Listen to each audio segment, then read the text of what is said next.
What is good, YouTube? Hope everyone's having a happy hump day. That's the way to start the stream. So, power in there. Today is the second day I've driven the car. I do not have a P1106. It is not coming on. There's no engine lights on at all. No O2 sensor, no TPS, no MAF sensor, no P1106. Nothing.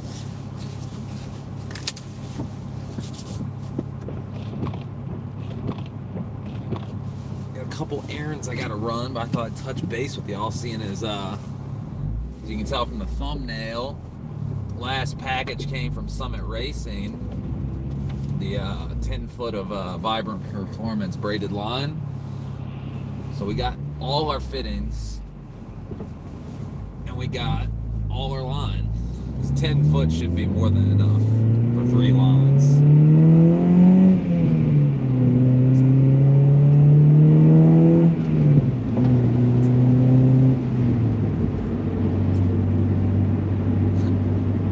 Yeah, I'm getting pretty positive that fucking exhaust is it's not backfiring. It's not like it doesn't sound like a fucking gunshot or something, but it does make this different noise that I've never heard before. It almost sounds like a backfire, but it's just like a churn. It's like a low growl every time you shift and let off at high RPM and stuff like that, like when you're shifting mainly. True story.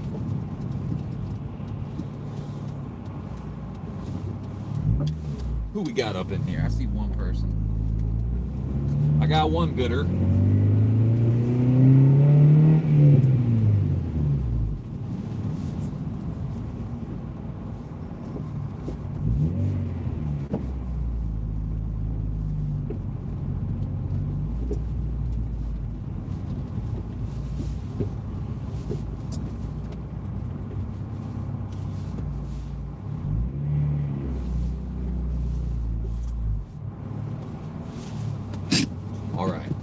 Gas station real quick. 2 seconds.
Phase 1.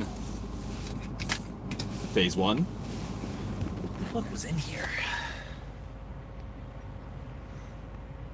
Nobody. It said 1. I don't know. Don't care. Still doing it. Man, after getting a proper working radiator and the fucking fans, cooling fan. My AC and my fucking heat are just phenomenal. This car gets toasty. Fucking toasty. Ugh, that knuckle. I hate the way it sounds. It sounds horrible.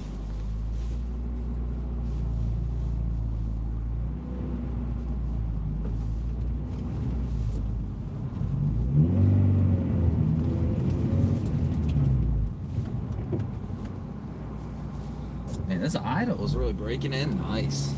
I gotta say. Because everywhere I go, this fucker is just sitting at 900. It's getting there.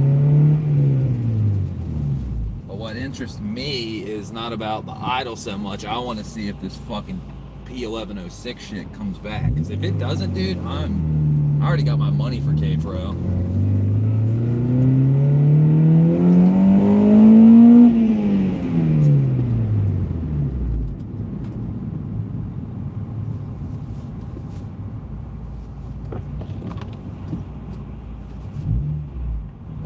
About the windshield banner that kind of, it's probably not going to do anything honestly, but kind of bugs me out, is your windshield wipers in the rain, it like scoots over. I don't want it to like scratch or fade it. I doubt it would, but you never know.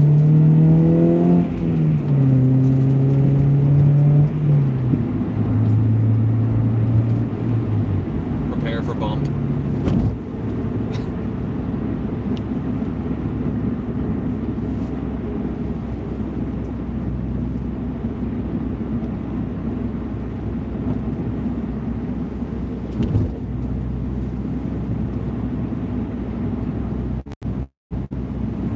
Good God, I can't wait to unbox this shit, see how my hose looks. It should look just like the other one, but you never know.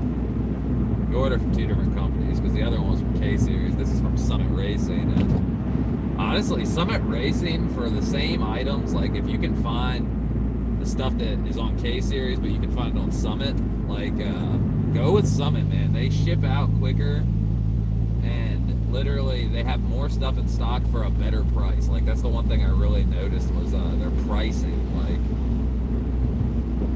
I got a 5-foot piece of Vibrant hose from K-Series, and like literally it was like $36, right? Or not, I think it was like fucking close to $39. It's like almost 40 bucks for 5 feet. And then on Summit you can get a whole 10-foot roll for $71. So like, I know it's not, you know, it's not the moon or anything. You're not saving like, oh, you saved hundreds or $50 or something like that. But I mean, you are saving money, you know what I mean? So why not get it from, you know, the place that has it for the cheapest? Because it's kind of, you know, stupid to waste money, even if it's fucking change, pennies, dollars, any of that. Another thing, a side note, this road here has been changed, because that's where I had my hydroplane accident, right there. But after years, a couple years after I had my accident, they rerouted the road because it's so dangerous. And it kind of bumps me out, because like, I mean, it's good for safety, but like, I don't know, you can't really get to that road anymore, so it's kind of a, they swept my memory under the rug type deal. It's like, hey, the only way I can go see that is if I go out and get out of my car and park like a block away on a side street and like walk over there. Because they turned it into a cul-de-sac basically, like around the left elbow. Then you have about 200 feet of road, then it's a dead-end cul-de-sac. Literally.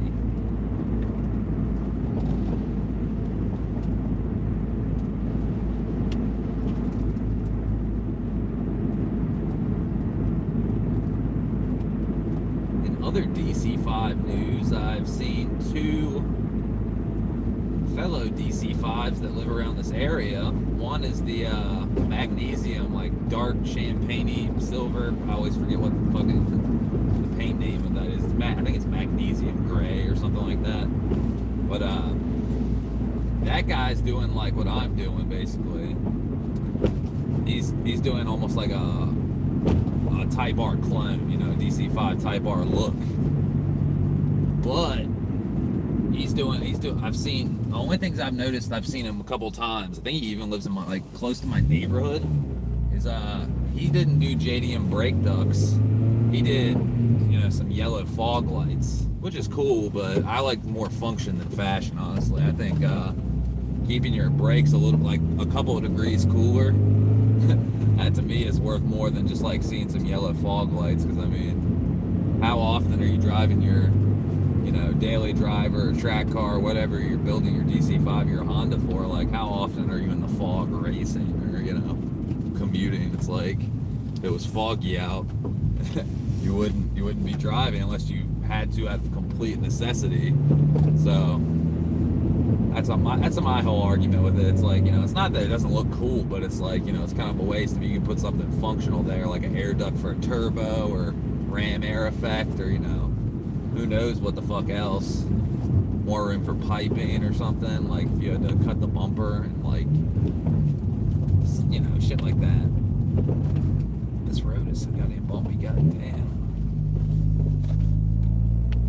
It's a death trap. It's a shortcut though, that's the thing. That's why I take that road. It's by this little ass church, and literally it's a fucking death trap. Potholes and dips in the road everywhere. And Tyrod, stop doing that knuckle sound. Alright, this is stop number 2.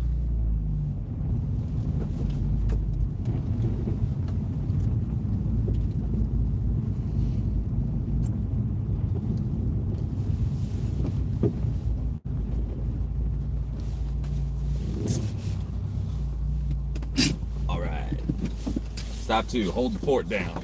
It's gonna literally take 45 seconds. Hi.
And I'm back. That's right, I'm back. Alrighty.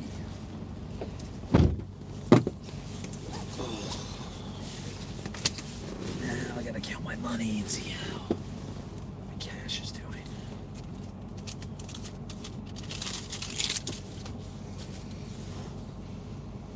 Something smells oily. Like candle wax or lamp oil or something. I don't know. Probably don't want to know.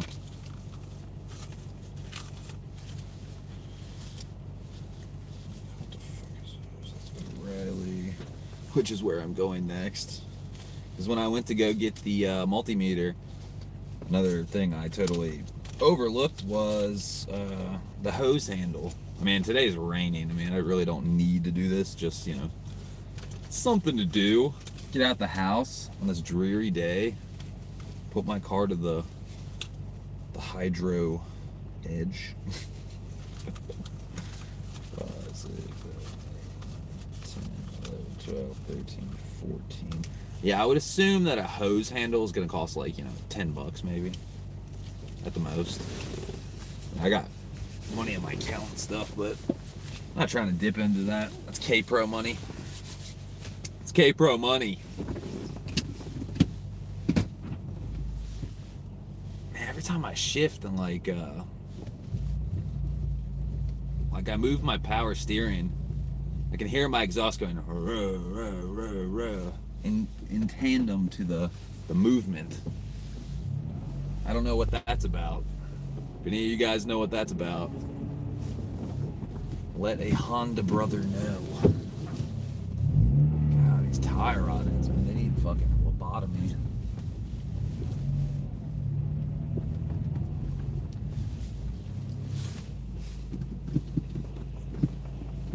Lobotomy. Is everybody going? Okay, then. Let's go.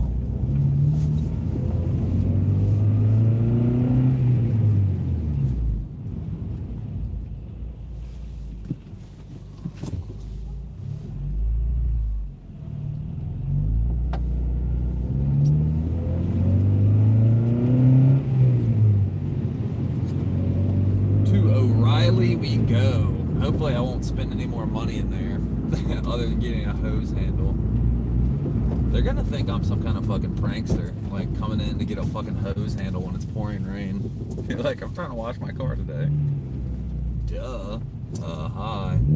Don't pull out in front of traffic, dum-dum. Oh, we got a viewer in here. Hi, who's calling?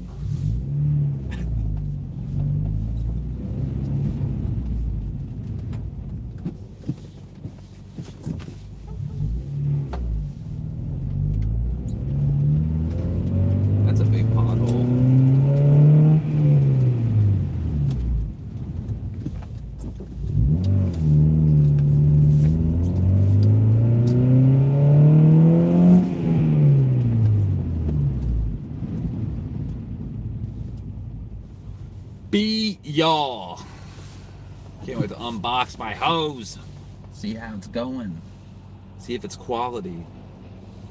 Yeah, green light, buddy, let's go, come on.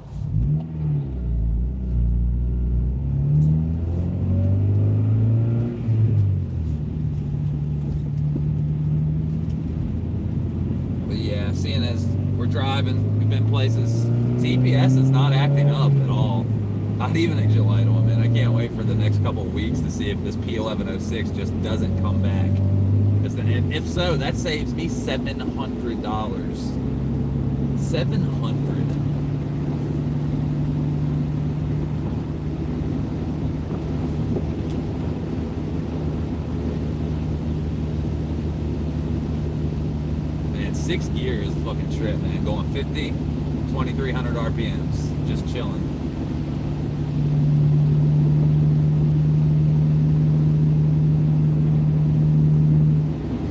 Up in here, somebody I'm not familiar with. How's it going, new viewer? I will check your comment momentarily. Actually, I could. What's up, man? You're always on Flying Gatto's live stream. That's how I heard about your channel. Well, thanks, Eric. Thanks for watching, man. Appreciate the support, man. We're just, you know, a little live stream, nothing too crazy, just going around, testing out the new TPS sensor, making sure it's all calibrated and it's not gonna, you know, fluctuate or act funky or anything, and running a couple errands, having some fun in the rain. That's about it, man. What's going on in your end? It's a good day to watch some YouTube, that's for sure. That's what I was doing earlier.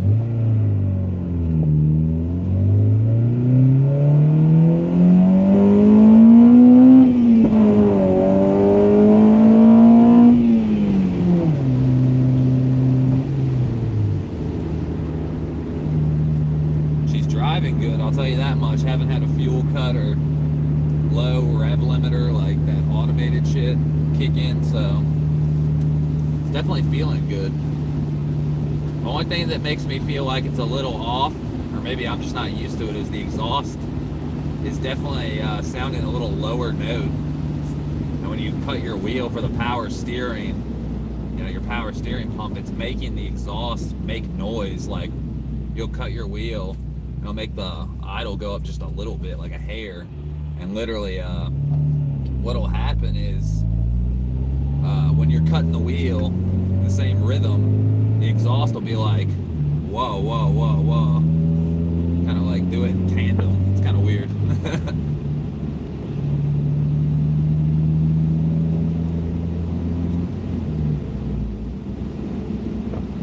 Yeah, unbox this when I get home. Nothing, it's not gonna be, you know, anything miraculous like, oh, got a new turbo, or, you know, got new coilovers or wheels or something like that. Just some more vibrant line. But the reason that it's exciting today is because it's the last package required for the catch can install. Hell yeah, I used to have a 06 Type S. Fuck yeah. Yeah, just got home from work. I missed the hell out of my 06 Type S. Fuck yeah. Yeah, 06s are, I mean, K20Z1 is, you know, all K series is pretty respectable, but, yeah, I feel you. K20Z1s are cool. I'm starting to grow a little more fond of the 06 style headlights and taillights, mainly the taillights. Like, I really like the taillights. Something about the headlights are a little, like, sharper. Not saying I hate them or anything, but, like, I definitely like the style of the 02 to 04 headlights, and I love the taillights too, but the headlights for me, it's a little off, but the taillights look cool as shit, you know what I mean? I've always liked the 06 Type S, or DC5, I mean, they all come with the same taillights and headlights, but, yeah, 06, 05 to 06 DC5 taillights, they definitely look a little more well-crafted, kind of. When you look at the 02 to 04s, I like them, but the flatness of them kind of is like less features, you know what I mean? Like the other ones kind of have a little bit more of a dimension to them, which is cool. But yeah, nonetheless, DC5 love, man. I love all DC5s. Gotta show the love for the DC5 because, you know, it's what the Integra became, regardless if it's a JDM Honda Integra Type R, even the DC5. I mean, that chassis is the same as a Honda Integra Type R, so even if you got a base model, even if you got a USDM or K20A2, A3, K20Z1, it's all DC5, so essentially it's all Integra. I love me some Integras, man. Even before I got this DC5, when I was about 13, I always wanted a DC2. I wanted a GSR. I didn't even know about a Type R back then, you know? I was just getting my first Honda tuning magazines and dreaming, basically, and learning, you know, about different cars and stuff like that, and always loved that kind of stuff. And this guy at my dad's work had a fucking the dark green metallic GSR, and he had Greddy header, he had Greddy Evo 2 exhaust, I think, he had AEM intake, he had a bunch of stuff done to it. It was lower, it had GSR blades, had all the good stuff. And when I was 13, like, he used to take me on rides in that car, man. I used to be like geeking out, just like, oh, this is fun, this thing's like quick and fast. Definitely quick and fast. But yeah, I'm over at O'Reilly now, so I'm gonna go in and grab a hose end real quick. See that? You hear that? Hear the exhaust like blah, blah, blah, blah, blah, blah. It's kind of odd.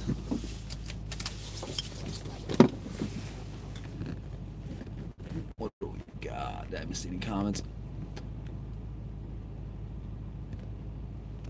Yeah, I have a base RSX 06 and a 2013 SI.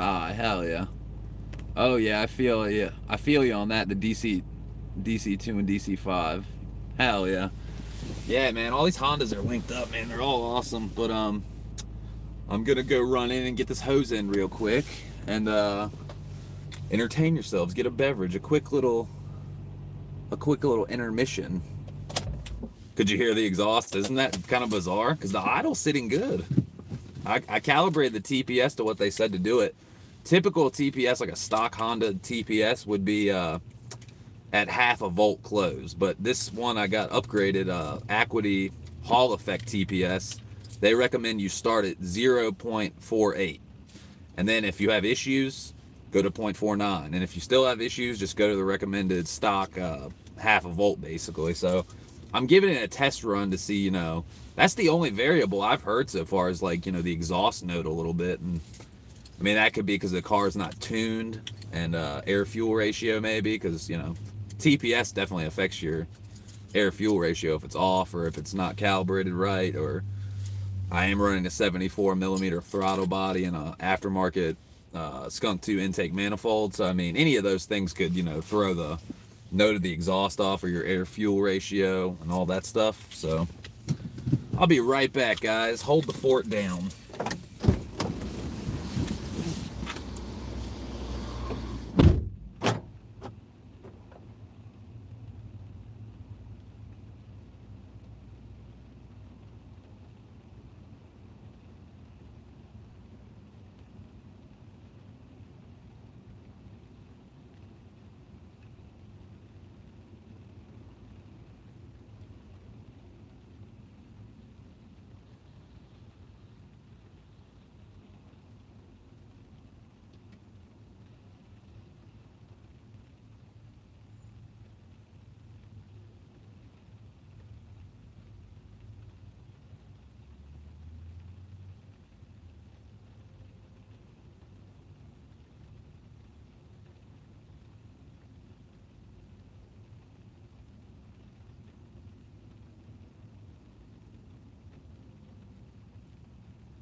And I'm back.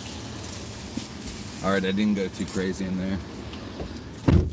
Spent a whopping $10. And how do you guys think I spent a whopping $10? Well, last time I was here, I thought I bought wheel cleaner and tire shine, but I didn't. I bought 2 tire shines from 2 different brands, one from Meguiar's and one from fucking Black Magic. So now we got our aluminum wheel cleaner. The hose handle I had was just like a squeeze one, but then it had like 7 or 8 different settings. Well, any car wash person doesn't use the mist and the spray and that. We just use the jet. So this was $2. It literally sprays onto, I mean not sprays, literally screws onto your hose end. Then you have a valve right here, so you can just open and close it. Because my hand, I got carpal tunnel and shit like that in my left hand, and yeah, you know, like holding that hose, like some of them have locks and stuff, but mine had broken, so you always have to, squeeze it basically, and like literally kills my hand because I've been playing drums and guitar for literally getting close to 15 years. Did I miss anybody's comment? Let's make sure we didn't miss any comments. No, we didn't. Last thing Eric said was, yeah, that's odd. Talking about the exhaust with the power steering. Kind of strange. But yeah, that thing was $2. If I would have bought another hose handle, they wanted $9, $11 for that shit.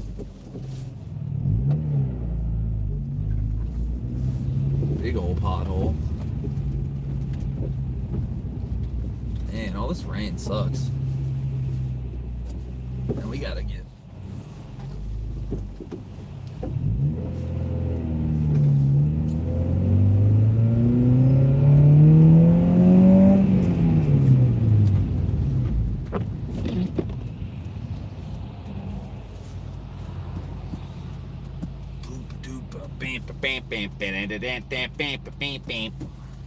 Kind of hyper today. I drank a lot of coffee today.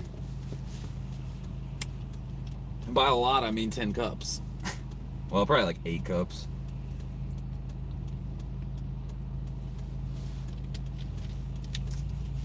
Another funny thing, you guys are gonna laugh at this, all you Fast and the Furious fans.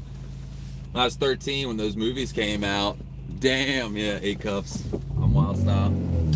Shit, I used to drink 7 shots of espresso a day on ice from Starbucks.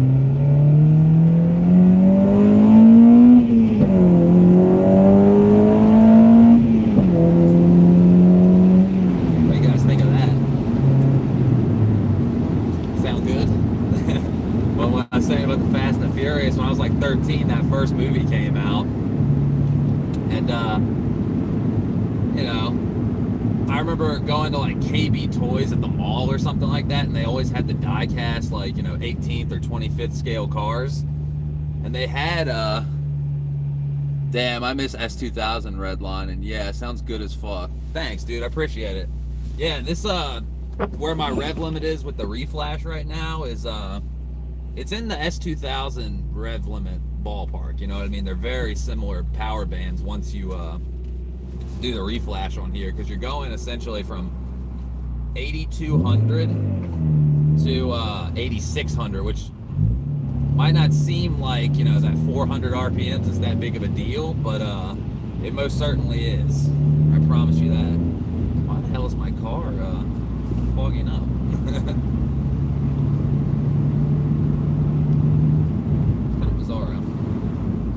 Get over if you're gonna get over, you know? I'm letting you over. Go.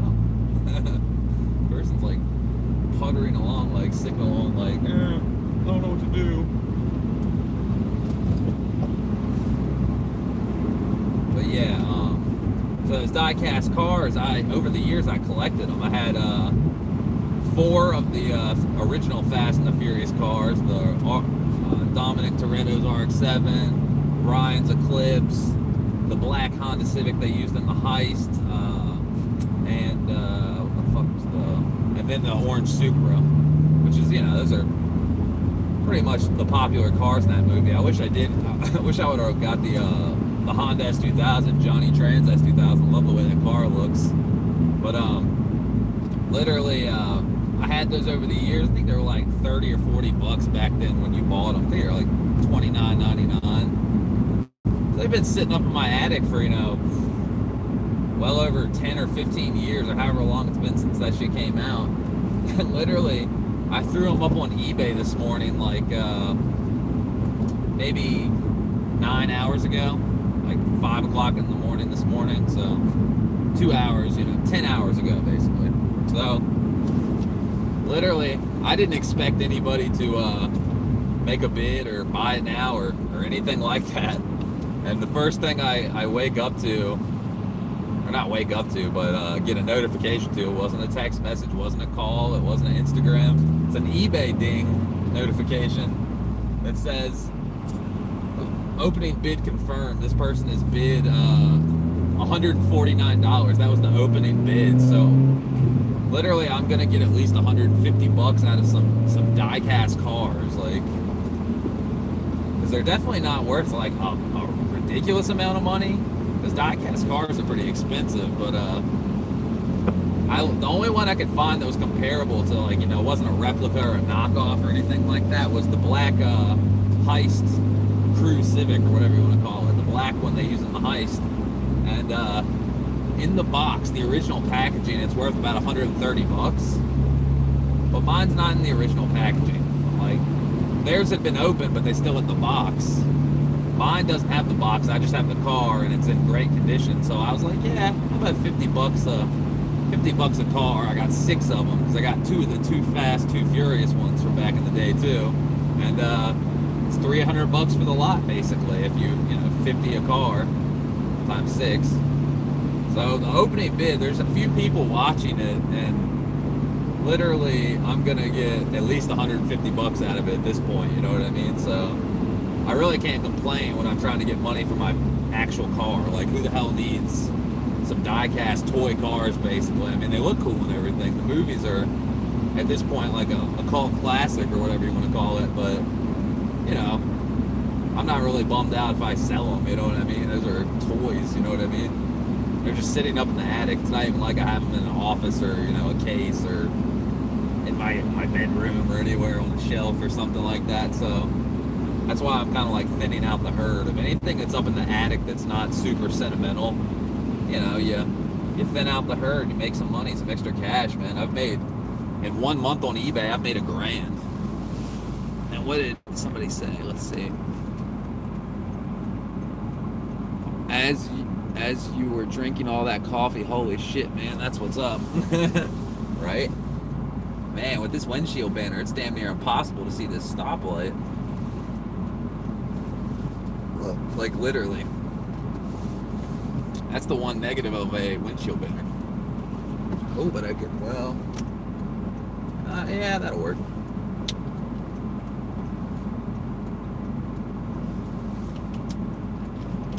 Plus 1 Pro for the sunroof that I want to delete. Maybe I should keep it. Save a lot of weight if you delete this sunroof, though. I think you save close to maybe 50 pounds or something like that. I'm not sure. The motor and all the shit in it, probably anywhere from 30 to 50 pounds, I would say. I've heard 60, but I don't believe that. Any day now, I have to peek over this shit.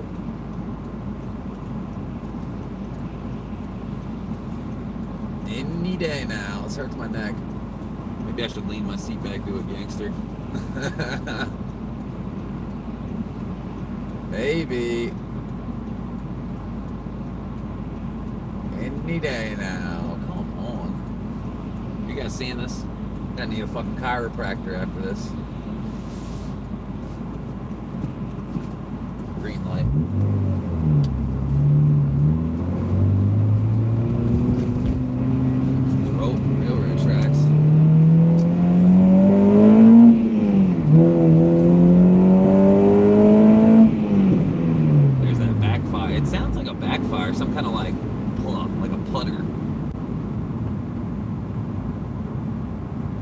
Probably something to do with the air-fuel ratio. The car's untuned. What can you do? You know what I mean? You put all this shit in this car, that ECU in there needs some steroids, you know what I mean? You know, it's got some steroids, but reflash is for intake, cool air intake, and a header of some sort, and a catback exhaust. So that part is fine, but the thing that I know is throwing it off, the air-fuel ratio, is the fact that we have the Skunk 2 Pro manifold, and we port matched it to 74 millimeters for the Skunk 2 74 millimeter throttle body. So literally, it's a lot more airflow, and this reflash is probably not taking that into account at all. My eyes are burning profusely. Ugh. It's like some dirt in my eye or something. Jesus, it burns like suntan lotion. Ah!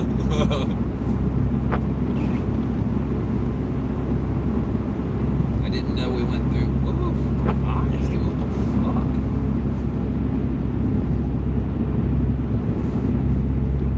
Ooh, this eye is killing me. Let's get some fresh air in here. God damn. Ooh, my eyes are killing me. Burning like crazy. I don't understand. I don't know what the hell that's about. Some dirt or oil in the eye.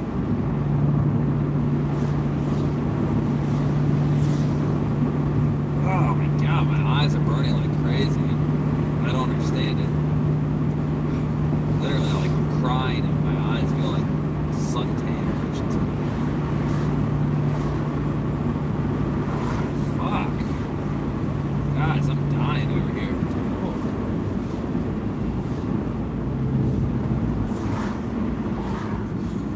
Oh my eyes, dude. Seriously. This is not fun. Ugh. I feel like I just got tear gassed. I have badass vision. Well, it's not even my glasses, it's fucking my eyes. Ugh. I don't understand. It's like I got fucking oil in them or something. Dude, something I had oil on there or something, that hose handle or something. Maybe I rubbed my eye or something. God damn.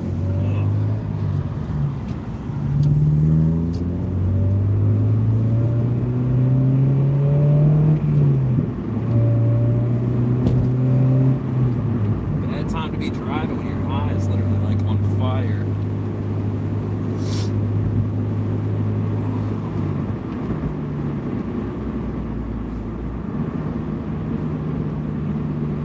God damn.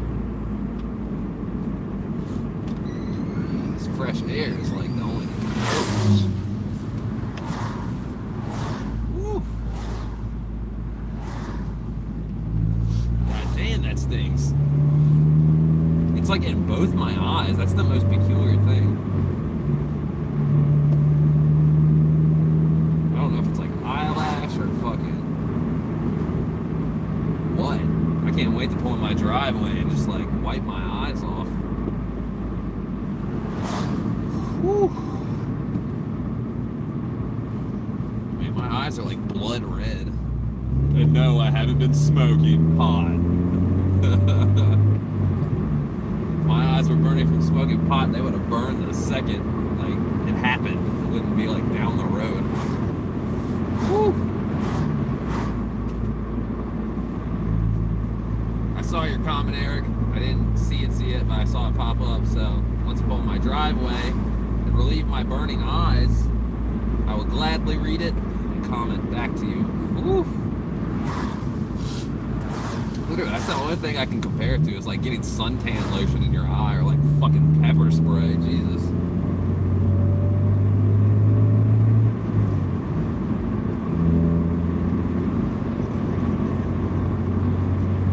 All I know is that fresh air feels delicious on my eyes. Like, good God. Oh yeah, that's great. That's good stuff. And if you didn't know now, if you didn't know already, it's very important driving to have eyes that work. You want properly functioning eyes first. It's one thing to have a leaking tire or a bad tie rod end or a off air fuel ratio, but Even if you have all those things tackled, you're gonna need eyes. Kind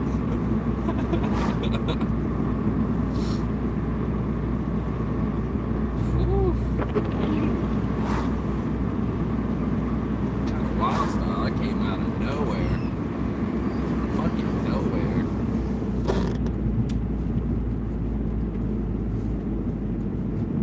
Yeah, please don't run into my car, genius. What the fuck are you doing? You have to stop your car. It's fucking stupid. Alright, I made it home. I did not think I was going to. I was like, guys, am I dying? My eyes are burning. My eyes are burning. Help me, help me.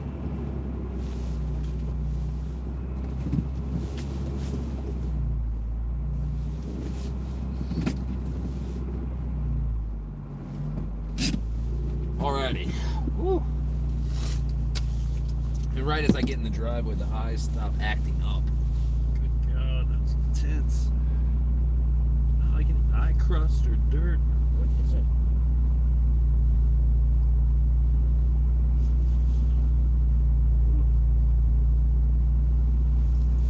Alrighty then. That was exhilarating. Alrighty, let's see what Eric said. Justin's in here. Don't drive if you can't see. Guys, it happened in the middle of driving. I was fine 1 second, then I just had this burning in my eyes. It's a little,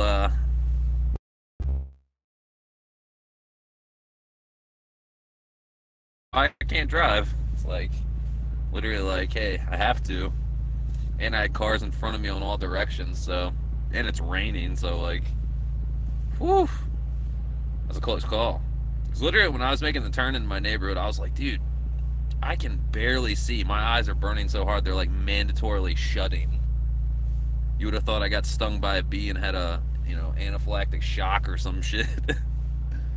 But yeah, we got the hose end for the hose so we can, you know, not have a spraying, leaking hose now. I'll probably keep it indoors, you know, until warm weather comes. Like when I use it, if it's warm enough, like let's say 40 or 50, and I want to wash my car, you know, do my thing. But if it's gonna drop below, you know, freezing or something like that, then unscrew it and just, you know, bring it out when you need it, basically. And the wheel cleaner, and then fucking, what else did I get? I'm gonna go inside and unbox this in a second. I'm probably just gonna put you all in my pocket, honestly, for the trip in. I'm gonna do it. Turn my lights off. Turn my heat off. That's what else. Idle is sitting on. Don't get that cold in Florida, man. Oh, doesn't get that cold in Florida. Yeah, you're telling me, you California motherfuckers, you Florida motherfuckers. I envy you.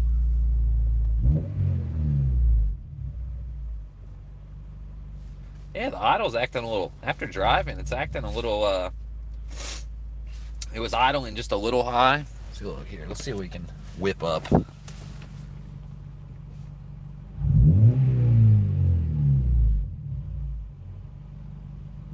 What is that? Almost 800, like 750-ish, 700, 7 to 800.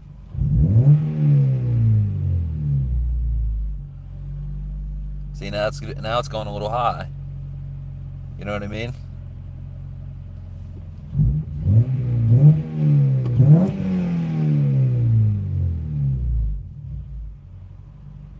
$700 to $800, you know what I mean? So maybe it would be wise to kick it up a 0.01 volt, you know, do the 49 instead of the 48. See how it behaves. I mean, honestly, it drives decent though, you know what I mean? So you can't really complain. It's definitely driving better than it was, doing that bucking shit and cutting off in traffic. Like, had people beeping at me and giving me the finger like, motherfucker, get that rice burner out of here. I'm like, dude, look, my car just cut off. What do you want me to do? It's got gas. Some bullshit. You know what I mean? But yeah, let me, man, I wish I had some kind of like fucking head holster or something. I needed some kind of crazy strap on my head or some shit. All right, I got the most genius idea. I'm gonna put you guys in my bag. Oh yeah. How y'all like that? One, you won't get wet, and two, I'll be able to carry stuff. So let's migrate inside and unbox my shit.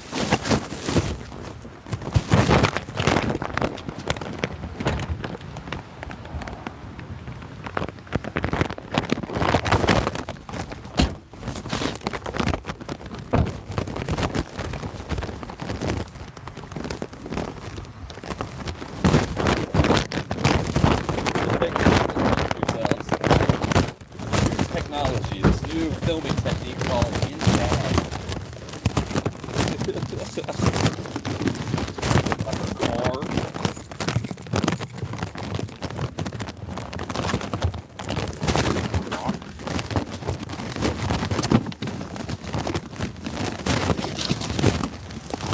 Good thing it's not fragile.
And we're back.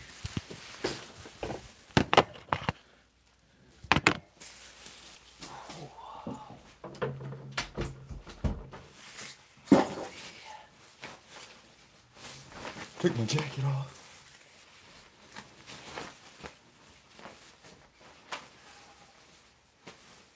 Alrighty. Get a little prop up. That. And now you can see me. There we go. Alrighty.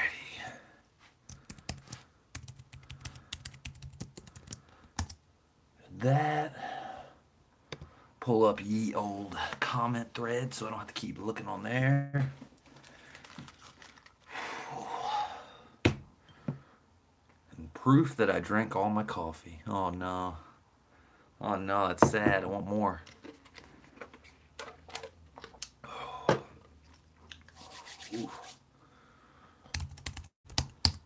Alrighty, let's unbox this shit. Put my keys up. So we're going back out later. Yikes. Hey, don't do that. Fuck my X-Acto knife at? Ah shit, I left it in the car. Alrighty. Next best thing, scissors.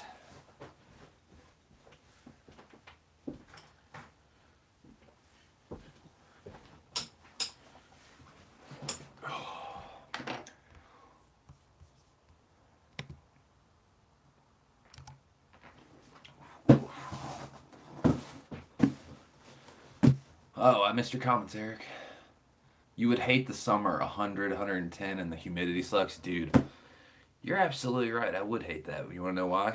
When I went to Bonnaroo in, I think it was 2010, 100 and fucking like, oh man, I can't remember what, it was well over 100. There was like fucking just dry, humid fucking, or not humid, but like literally it was just fucking in the middle of a cornfield. Like it was just the fucking driest air, no breeze. So bad I got fucking heat poisoning. I was like in a tent for 3 days, camping and going to fucking festival shows in the festival, and literally got heat poisoning. I was like throwing up, and ooh, it was not fun. It was not fun. I don't advise it. Don't do that.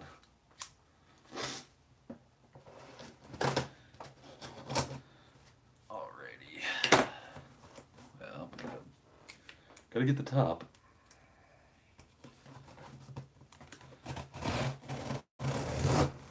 Booyah.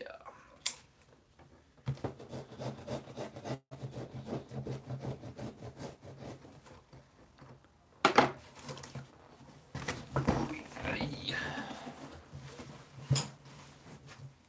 How can't we see anything? Hold on. I think I usually put my thing up, like right about right here, so we can see more. That'd be better. We got order form. Yeah, that's what I ordered. Yeah, this is way more legit. Okay, 2.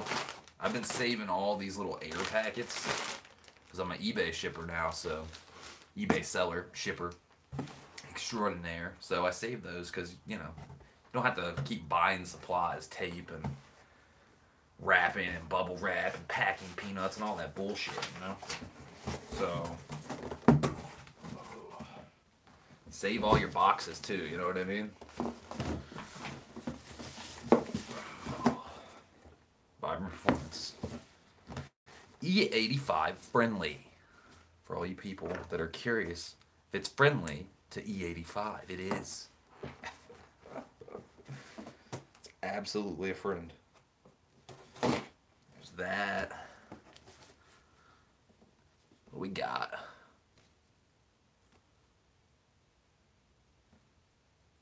Hell yeah, smart as fuck. Smart as fuck about what? Clearly I've hit a blank spot where I forgot what we were talking about, where I don't know if you're talking about my heat poisoning. Smart as fuck.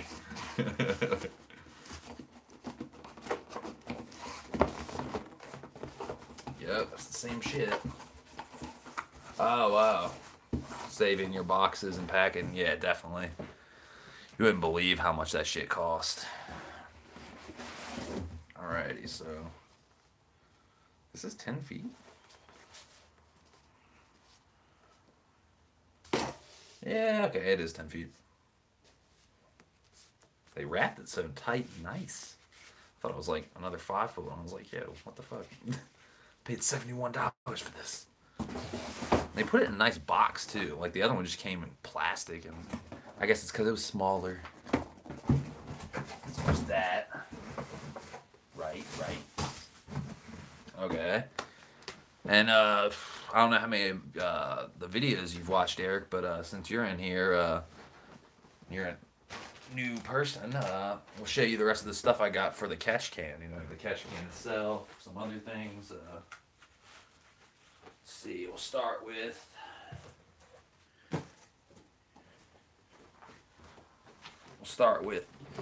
Some of the goods first. Okay, so this is something I'll be putting in the future just to clean up the bay a little bit more, make the motor run a little more efficient, not with emissions in mind, but performance in mind. Carceps makes this idle air thermal control bypass delete. Thermal valve delete. It's like $12. I could have pieced this together at a hardware store for probably less than that, but you know, they just saw it on their website. I was like, yeah, fine. Let's get it. And then,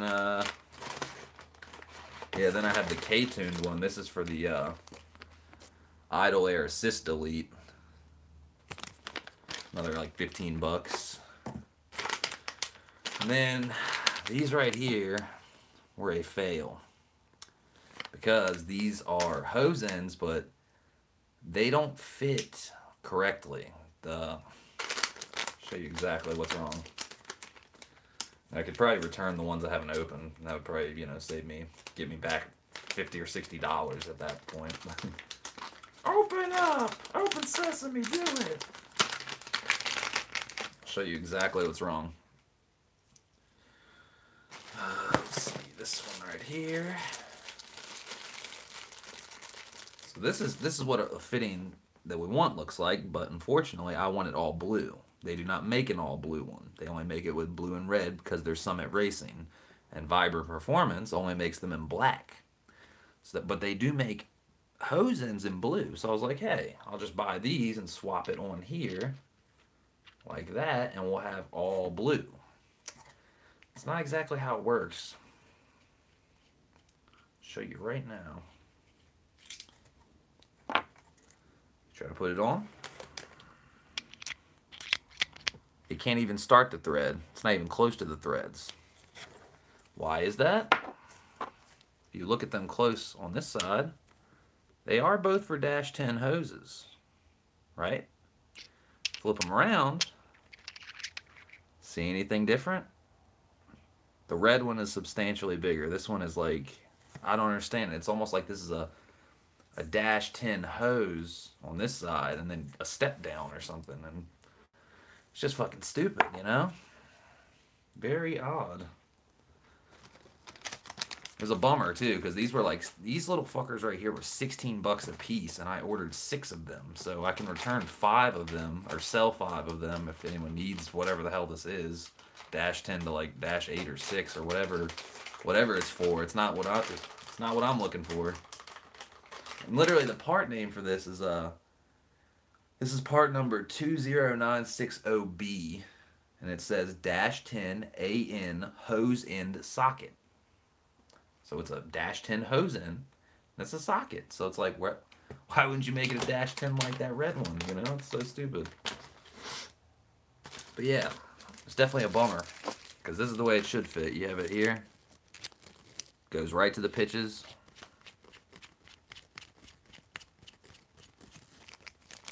Nice and tight, you know what I mean? So at least Summit Racing came through with the function. I mean, yeah, this doesn't look the way I want it to, but I don't know if you're familiar with Wing King, but he's actually powder coating my valve cover, and his buddy RJ welded the dash 10 bungs that I need on the valve cover. I'll actually show here in a second. I'll show you some pictures of it. It's fucking, I'm excited for that. So essentially what's in here, shit we don't need, shit we don't need, shit we don't need, shit we don't need. Look at all these I wasted my money on, so sad. Yeah, that was actually 4 of those, because, well, where are the other 2 then? I thought I had 2 more. And this right here is from K-Motor Performance. If you look there, you can see it says K-Motor. Yeah, he's the guy that made the powder-coated thermoses. That's how I got introduced to him, too. I found out he did powder coating, and I was like, hey, powder coat my valve cover, I'll pay you good. But this here is the PVC valve on one side, that thread increment size. On the other side, it goes to an adapter. It's like a step up to a dash 10. So that's going to be one of our lines going to the catch can. Then the 2 from the valve cover, that's 3 total. So that's why I needed 6 of those hose ends. And yeah, I'm kind of wondering where the hell the rest of them are. That's 1. Let's find all our stuff. Okay, so basically we got 1, 2, 3, 4, 5, 6. That covers our fittings for the lines. And then to make it cleaner in the bay, so nothing's like bumping into each other, we have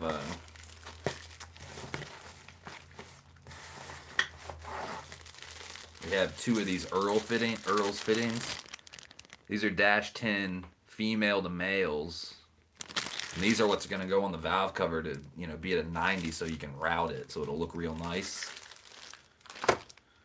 And then other shit, this is just some extra spark plug bolts, because, you know, I swapped over my valve cover and it didn't have those spark plug bolt posts in the 2 back spots, so I had to get some of those from Honda. And then that comes to what is all this for? This is all for the catch can, so show you the catch can. What up, Gato? How you doing, man? We were just talking about you. Eric here is one of your subs, and he just found my channel, so I was showing him some of the stuff that's going to be in the car soon. so he doesn't have to watch like 5 or 6 videos.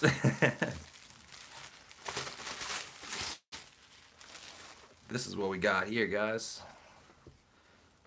This is a Speed Factory 3-breather 4-line system. Doesn't require a drain plug on the bottom. I think that's a little more safe and sound. Dude, it is a slushy mess for real. I mean, it's just raining here right now, but man, you should have saw it earlier, like 15, 20 minutes ago. I was in the car driving, and my eyes just started burning. Like, both my eyes. I thought I got tear gassed. Yeah, for real. And look at these welds, man. Those are the kind of welds you want. You know what I mean? Those are just some solid-looking welds. They do some laser etching. They laser etch their logo into the top, and I mean, machine polished. And they're a little dirty on top. They've been sitting in bubble wrap in the box and stuff. But he said that's just a catch can. Yeah, it's just to catch carbon and blow by gas and all that. Like literally, you remind me of what my pop said. I showed him. He was like, this is like a new air induction system or something. He thought it was like an intake box. He was like, is that gonna fit there? Are you like swapping out your old intake or something? I was like, no, this is just a receptacle, basically. And he was just like, it looks so impressive. It looks like a triple breather Ram Air or some shit. Like old muscle cars had or some shit. Like individual throttle bodies. He was like so blown away by it. He was like, what the fuck did you get? It's like, what is that? That's box 1. And here, I'll, shit, do I have a screwdriver in here? If I do, I'll show you the baffling inside. The baffling looks pretty nice. This is a flathead? We got a flathead, alright. Can't you just delete the EGR?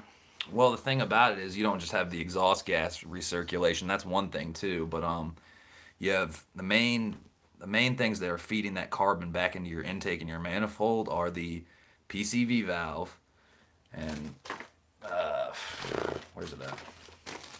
We just had it. Where is it? Oh, it's right here. So you have PCV valve on this side to dash 10. So we're going to be venting. That's one thing we're going to be venting. And then you have crankcase breather on the valve cover, like the actual valve vent. We've hacked the one on, or Wing King got his buddy to hack the one off on the side. And then we have the 2 dash 10 bungs at the bottom like old B-Series motors do to vent their catch can. Like, check out La Tommy Law's page. This is where I got the idea for this because I thought, I'd never heard of Speed Factory before, but then I saw this product on his bay and I was like, dude, I might have to put this in the DC-5. This looks too pimp. So, show you all the baffling real quick. Take one of these breathers off, then you can see they did some good work.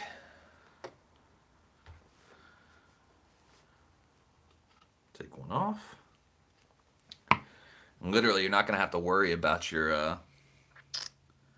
See, honestly, yeah, I guess it's just baffling, like, all the way over or something, because you look in there, the baffle is right there. Like, literally, there's some type of, whatever's getting sucked into here is going to stay underneath that baffle, essentially. So it's not going to get, you know, it shouldn't get recirculated or back up or anything. And literally, when you, since you don't have a drain plug, I would say every 500 miles, dump it, just unhook your AN lines and just, you know, or take your breather out or clean it out with brake cleaner or something like that. And just keep an eye on it, you know what I mean? Just, see if it's like, you know, shit's gooing out the side or something like that. That'd be crazy.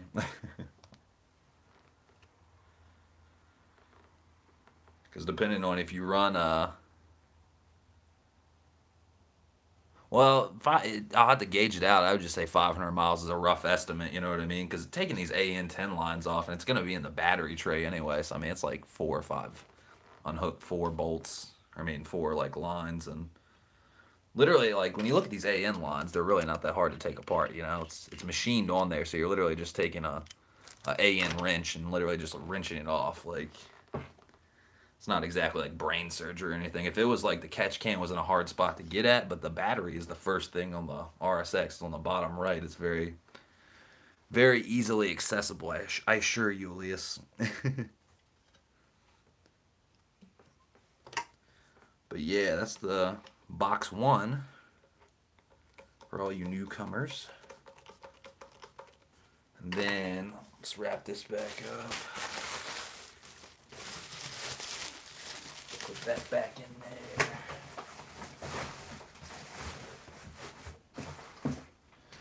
Then all these fittings back in there.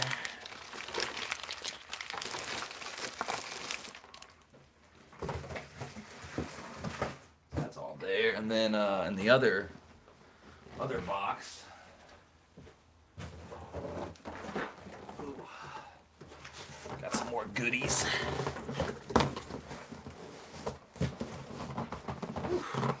This box feels heavy. We had the first roll, 5-foot roll, because I thought 5 foot would be enough for 2 lines. 5 foot's not going to be enough for 2 lines. Definitely not 3 lines. So now we got 15 feet of this braided hose in two-tone black and striped blue, you know. Because my engine bay theme is, you know, spoon themed, you know.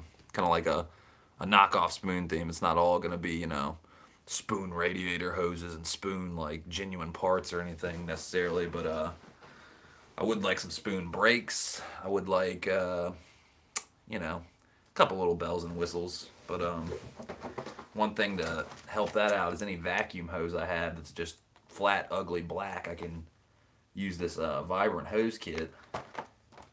Silicone vacuum hose pit pack.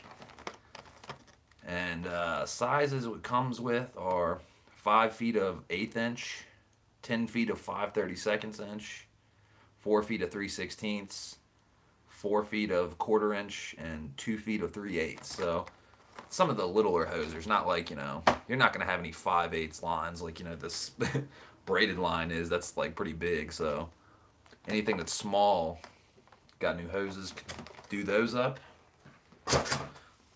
So like I said before, the battery box, you know, the battery tray, where the battery is right now, bottom right of the bay, that's our only feasible space to put this catch can.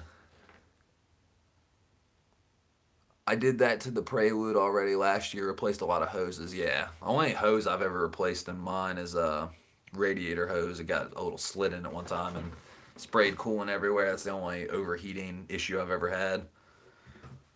Cut it shorter, had enough length, and just band clamped it on there, and it was good to go. Never had another issue. But the battery is the only spot where we're gonna be able to fit that catch can in the bay with hood clearance and all that stuff. So gonna have to relocate the battery. Voila. Summit Racing, $100. Get this lid off there. I hate this lid. Worst design ever. What does this come with? This comes with your battery box, a spacer inside depending on what battery you have. See these little grooves right here? Literally, you would slot this in there. It would be the other way, sorry. So let's say you got a really big like boat battery or some shit, like truck battery or whatever the hell you got. You'd clip it in like here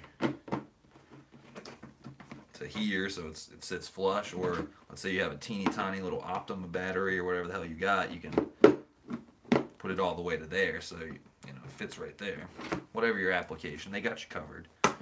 Then we got 20 feet of positive lead line with a new terminal, since mine was rusted, so that's going to be a nice plus. And then seeing as the ground can go anywhere on the chassis, you only get 3 feet, but you get a nice new terminal. Good 2-gauge wire, so it'll conduct plenty of electricity and ground. And then we have some type of maybe a tie-down bracket, or I'm not sure what the hell this is.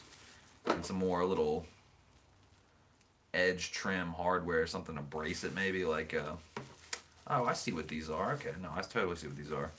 Essentially, you have hold on, what the fuck? Yeah, see how these go in here? You'd tab this off. Pretty sure. I'm kind of worried to do it though, in case I'm wrong, but I don't think I am. because it looks like they're so flimsy. One would go on each side of this, so then like that'd be the tie down to the top most likely, I think. So the battery has even more bracing. And you got a little Velcro strip to keep the battery box closed. Then you got your tie down rods. So that's what you get when you get the battery kit, relocation kit from Summit Racing.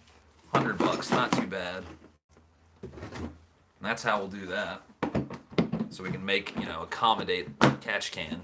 Because what the hell is the point of buying all this stuff and you don't have anywhere to put it, basically? There's that. Booyah.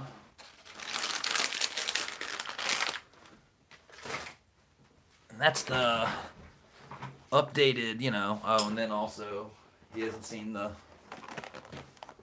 I should have already put these in, but, energy suspension, motor mount inserts. If you get a race header, I highly recommend these. You're going to want to get if you're getting a race header, buy these, get them installed the same time, because the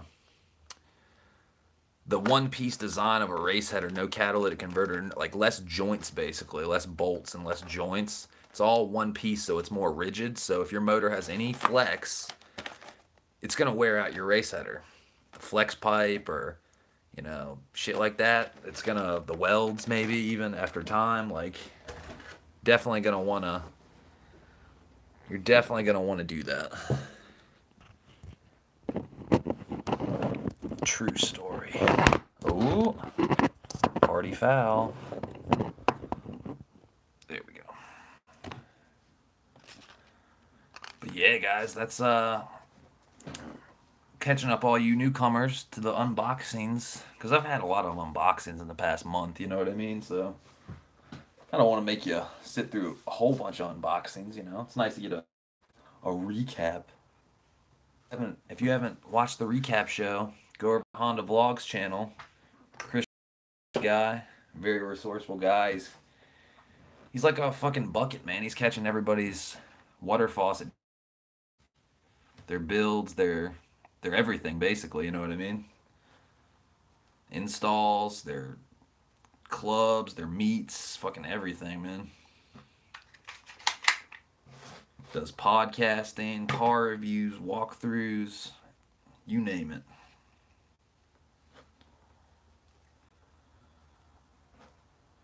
But yeah, definitely things on the list for before spring comes. Me and Flying Gato are going to the track. Definitely gonna need a new set of tires. That's high priority. Then get an alignment. That's high priority. And then ball joints and tie rod ends definitely need some looking into. I'm not saying they're done, but they definitely need some type of adjusting or replacing. Be nice to get K-Pro. Get my car tuned back just to make sure air-fuel ratio is optimum, and mods are making everything they can, because that's a concern to me. I don't want any lagging. I don't want that P1106 shit to pop up. Anything to prevent me from having fun that I'm paying for.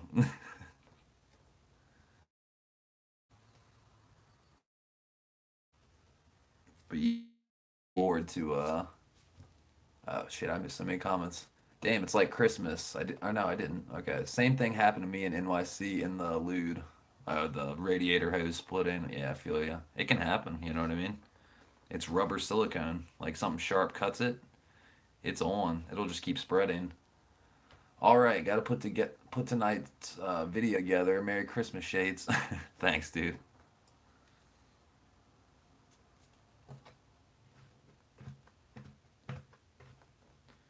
But yeah, definitely a lot in process. A lot in motion. What I'm hoping for, me and the Flying Gato were talking about, I was telling him about since I installed the new TPS sensor yesterday, I haven't gotten the P1106 code. And if you go back in my earlier videos and you see anything with P11 out, P1106 is a rare, like my tech of 20 years hasn't even seen it before.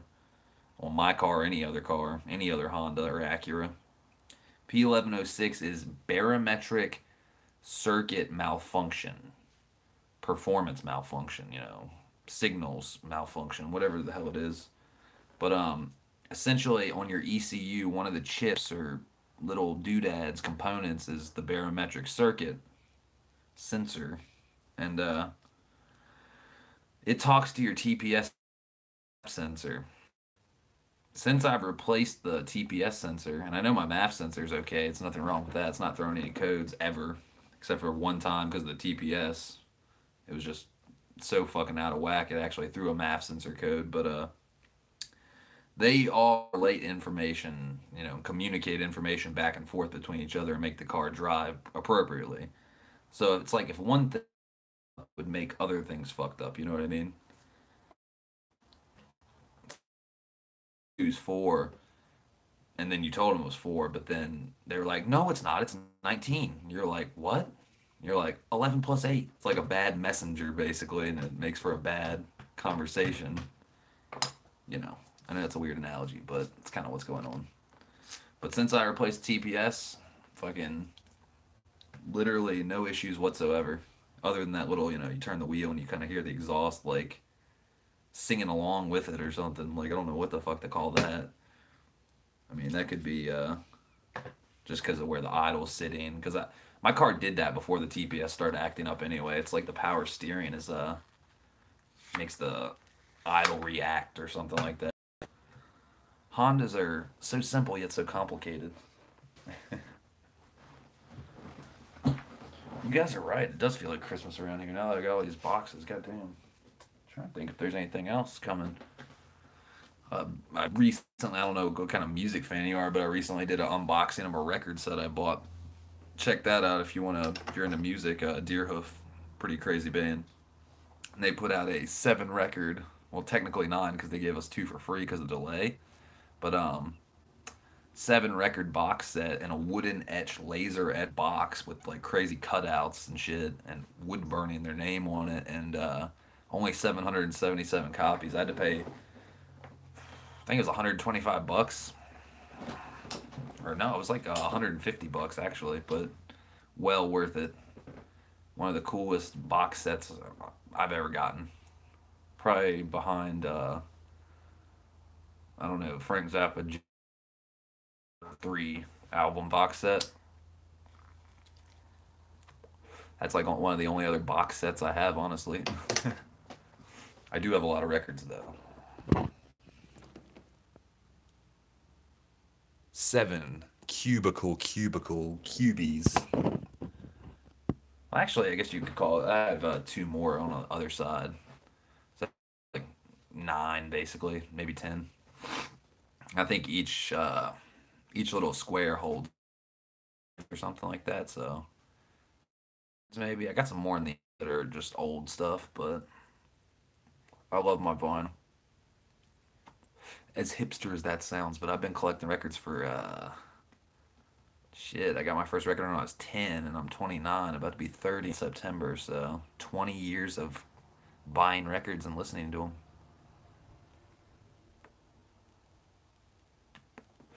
True story. I'm gonna fix my camera. If you guys are unfamiliar with LHT Performance, they're somebody that's in Florida, and they are the go-to S2000 modders. I've seen them. I don't know how many videos of them I've watched where they're modding and doing Kraftwerk supercharger installs and maintenance and just everything on S2000s. And they do Civics, and they actually built a Honda Insight and put a K20A JDM K-Series Honda Integra Type R motor in it and made it fucking rear-wheel drive. Or no, not rear-wheel drive, all-wheel drive.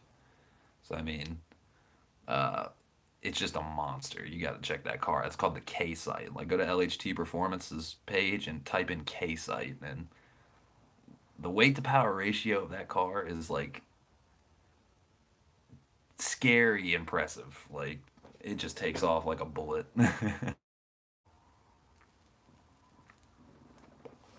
True story.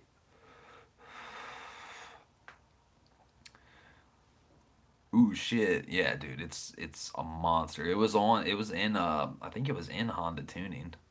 or some car magazine or something like that. They got featured in like Super Street or Honda Tuning or something like that before Honda Tuning stopped printed magazines. So sad. Man, I love Honda Tuning. Like before I could drive, I was buying Honda Tuning. And then somewhere along the days in early, 20s, like I stopped buying car magazines because I was into like music and skateboarding and other shit, you know what I mean? Art and stuff like that. So like I just never kept going to Barnes and Noble and buying issues. I should have subscribed. That would have been the smart thing to do. I was always the person that would always go to Barnes and Noble to get my magazines though. Like I kind of want to pay more, so I go out and get out and just like go to Barnes and Noble. Because you get to look at the magazine. Like if you get a subscription, like you're invested. You paid for the whole subscription for the year. You know what I mean?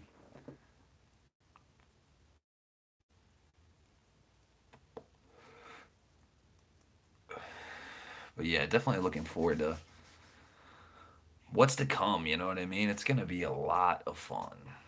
I'm notioning the idea of redoing the suspension as well, because I would like to get. I'm happy with the ride height and the handling. That part is a-okay, especially for the $250 I put into it, just getting new speed lowering springs. The yellow ones they don't even make anymore. And they lower at three, like I think it's either 2.75 or 3 inches in the front and 2.25 inches in the back. So it has this like mean dip down kind of drag fucking racer fucking look. Like it's not like just like dumped like 3 in the front, 3 in the back or something like that. True story.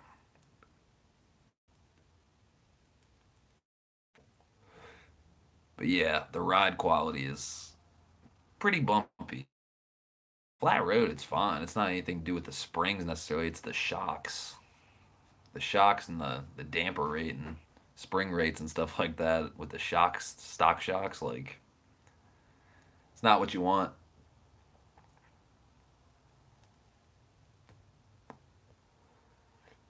I need to get a tune on the SI. It has Siri Moto throttle body spacer with thermal gasket, engine cold air intake, Greddy SP Supreme catback exhaust. Yeah, those are.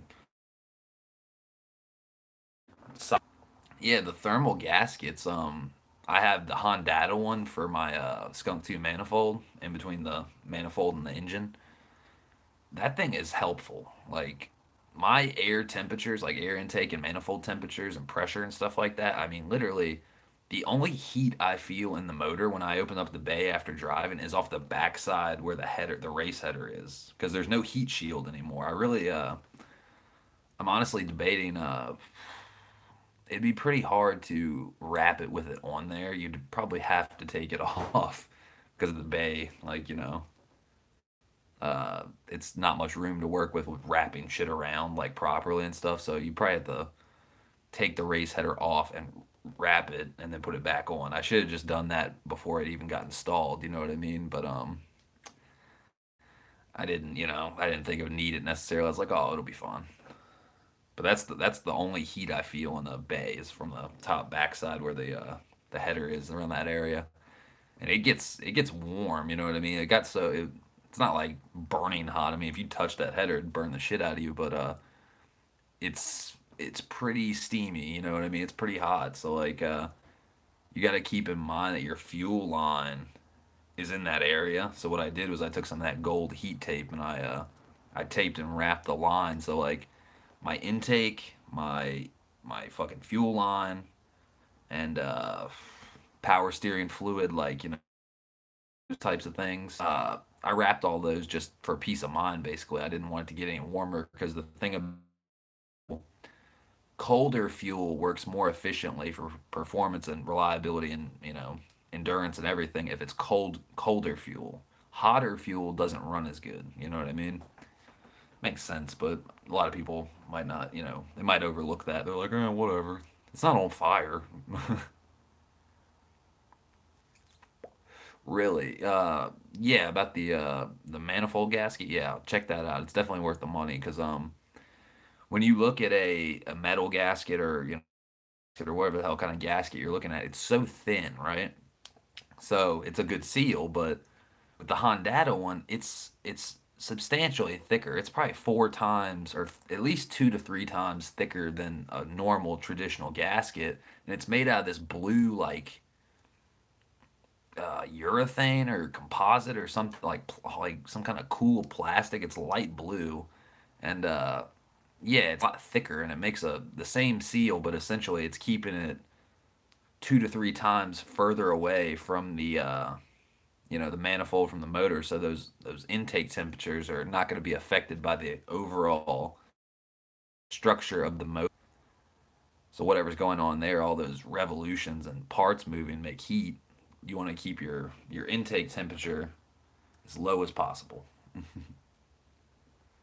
True story. And it's like less than $100. You know what I mean? It's not even it's not going to break the bank or anything. And if you're somebody like me that bought a package, like a bundle deal, I got my Skunk 2 bundle for less than $1,000, but it was like $1,500 or $1,600 worth of parts.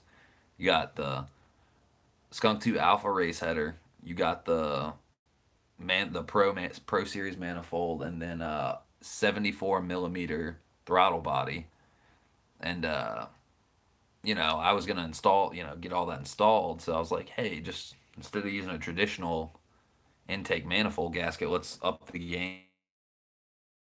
Do Hondata. I mean, we're rocking their Reflash anyway, so, and we'll have K-Pro too, and they've been in a minute now, 20 years or something.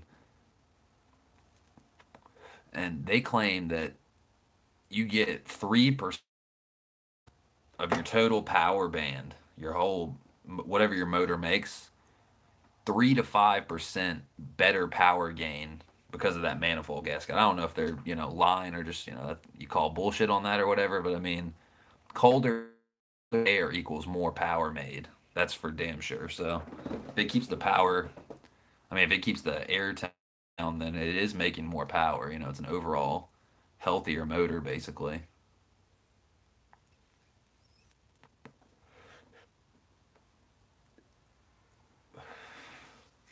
Yeah, true. Yeah, true. I mean, for things like that, when you're usually spending like less than $100 for a part or something like that, you're usually not gonna feel the difference unless it's just like cosmetic or fucking. I'm trying to think of $100 air filter or something like that you already had. I mean, an air filter might make a difference if yours is really dirty or clogged, but usually when you spend like $100 or less, you're not really gonna feel too much of a difference. But that manifold gasket is definitely a good one. It's a contender because the car does feel very powerful. I mean, it feels so powerful. I feel like I need new tires and brakes and fucking axles and shit like that. It's just it pulls so hard. What up, Wing King? How you doing, man? Oh, that reminds me. Eric. I knew we forgot something. Ah, shit. How would I be able to show you guys this?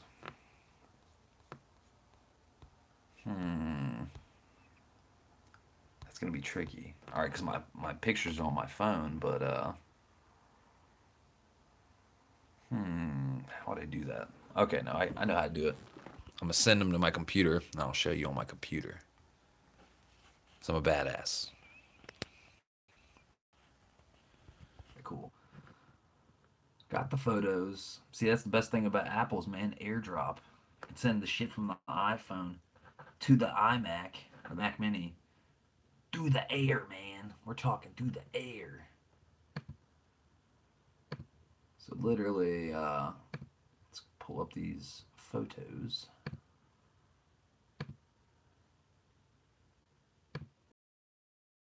To show you guys.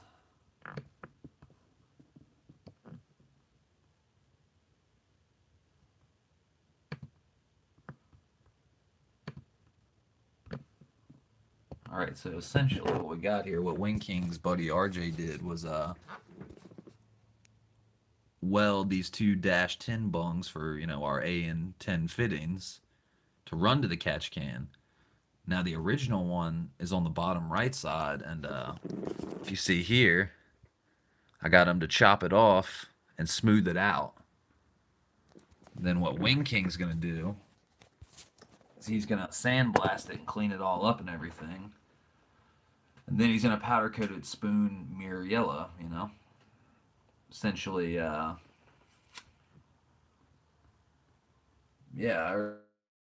it looks like I there. What happened? I lost connection for a minute. I was just I toggled off and I didn't end the stream, but when you go to the home menu and add a YouTube app, essentially it's gonna cut off the stream for a second. I was just fetching those pictures from the text message you sent me so I could show them because I was gonna do that earlier because I was explaining the catch can. That's what's going on. But yeah, if you look right there, this color right there, is that the color? Is that the spoon yellow you're going for? Or is that just like a different yellow? It's kind of hard to explain spoon yellow. Technically, the other people, Bonehead Performance, the ones I got for the first powder coated, I bought a separate valve cover. That was technically called mirror yellow. Whatever that means, but I guess that's spoon yellow, close enough.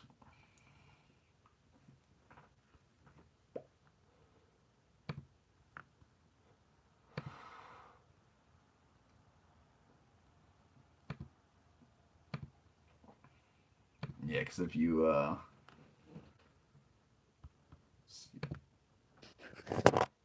look right there, that's the one. That's the current valve cover that's in, but it doesn't have the bungs, and it still has the original valve breather. So that's why I sent mine to Wing King, because you got to have a valve cover on your car. You know what I mean? Because if I send off my only valve cover, if I didn't have two, then I wouldn't be able to drive my car. You know what I mean? And that would be a bummer. Wouldn't be fun.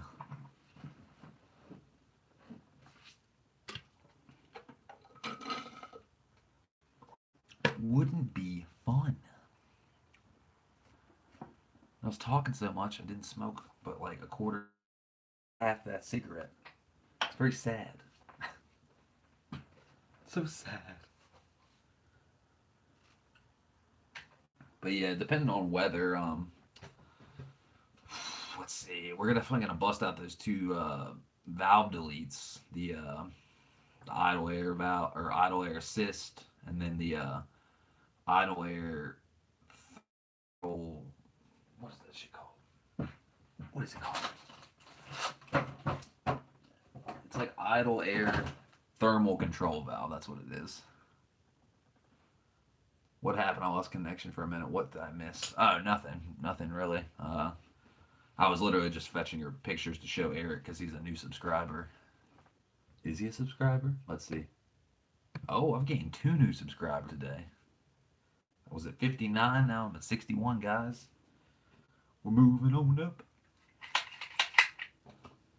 Moving on up. Yeah, appreciate the support, Eric. Appreciate it, man. And as a fellow DC5er, I'm glad you're on board. Before base model, USDM, JDM, whatever DC5 you got, it's all Integra.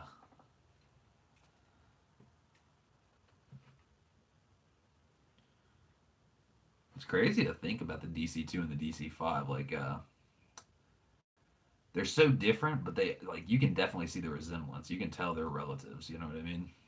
That's why I like both so much. I'm like, dude, it's badass. Definitely come a long way. Okay, cool. Yeah, all good to go. All caught up.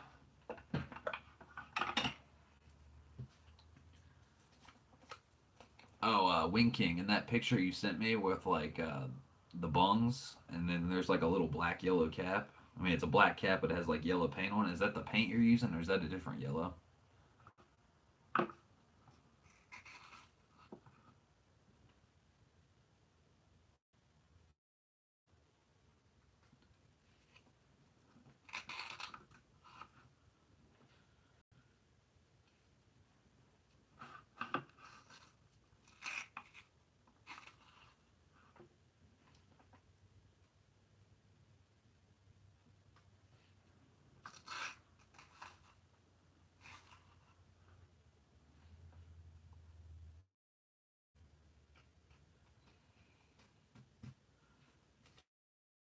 another question I'd like to ask you is no rush or anything, not pressuring for time or anything. But if you had to have a ballpark rough estimate of when you think you'll get everything done with the sandblast and powder coating and everything, fucking how long do you think it would take you until it's done and back to me? Not that I'm rushing you, curious, just to get my mind right. But picture wise, it was. Let me find it. It was this one right here. Move my finger. This right here. Like, see this yellow back here and this right here. Is that the color you're working with for the yellow? Because it looks this one on the cap looks just a hair dark, but that one right there, that streak or whatever the hell that is, that looks like dead on the money. Looks like a good one. Looks like a good one.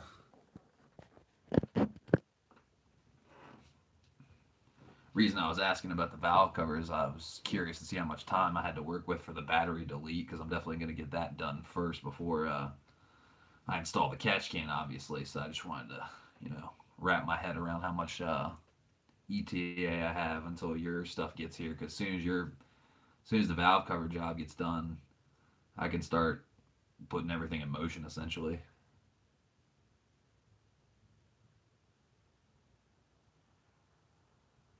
No, not the paint. Rubber covers. Oh, okay, gotcha. Yeah, I wasn't sure. Because that one on the circle, that rubber cap or whatever, it looked like a little dark, like almost like a Dijon color almost. And that one that was like a long streak looked like that on the money. So I wasn't sure what it was. I was just curious.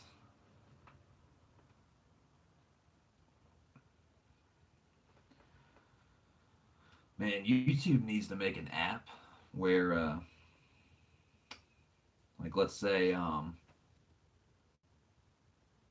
it should be done in a week. Wow. All right. Well, that's fucking good shit. I thought it was gonna be like a couple weeks at least. Nice. Cranking her out.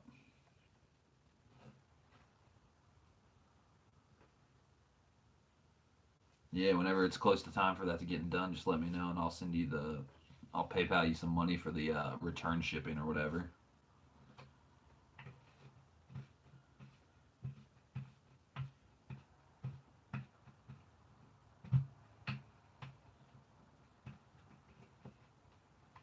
Every time I go into UPS now, or USPS or shipping, I think I'm gonna have the time of my life, because last package I did there was to Morocco. You want to talk about fucking paperwork?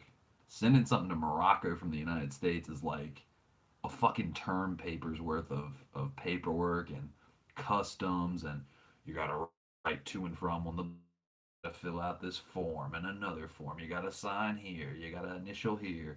Then you gotta pay $117 to get it there. It's like, dude, literally, I'm gonna give you this $120 and you just fill all this out for me. Here's the address. Here's my address. She's like, no, you have to do it. I was like, what the fuck? You just go in. It's like 4:20 or 4:30 or whatever time it is.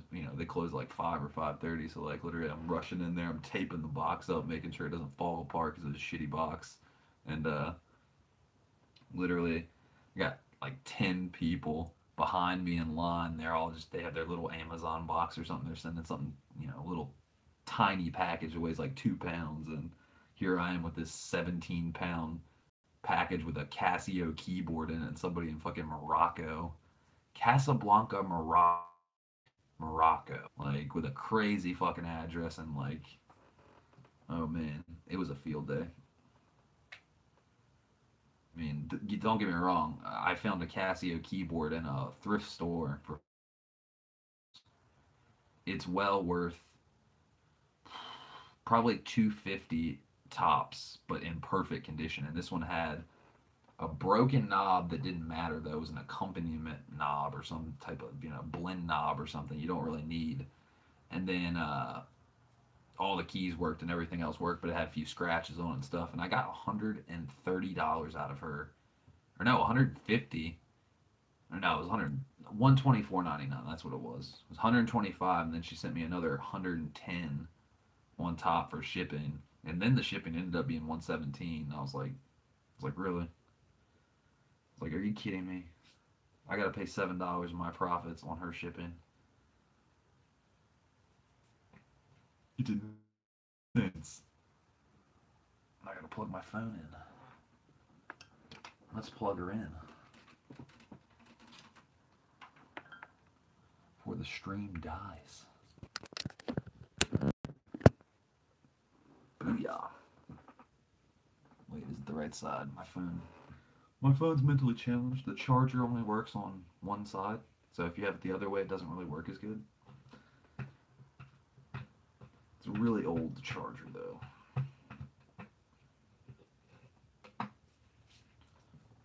True story.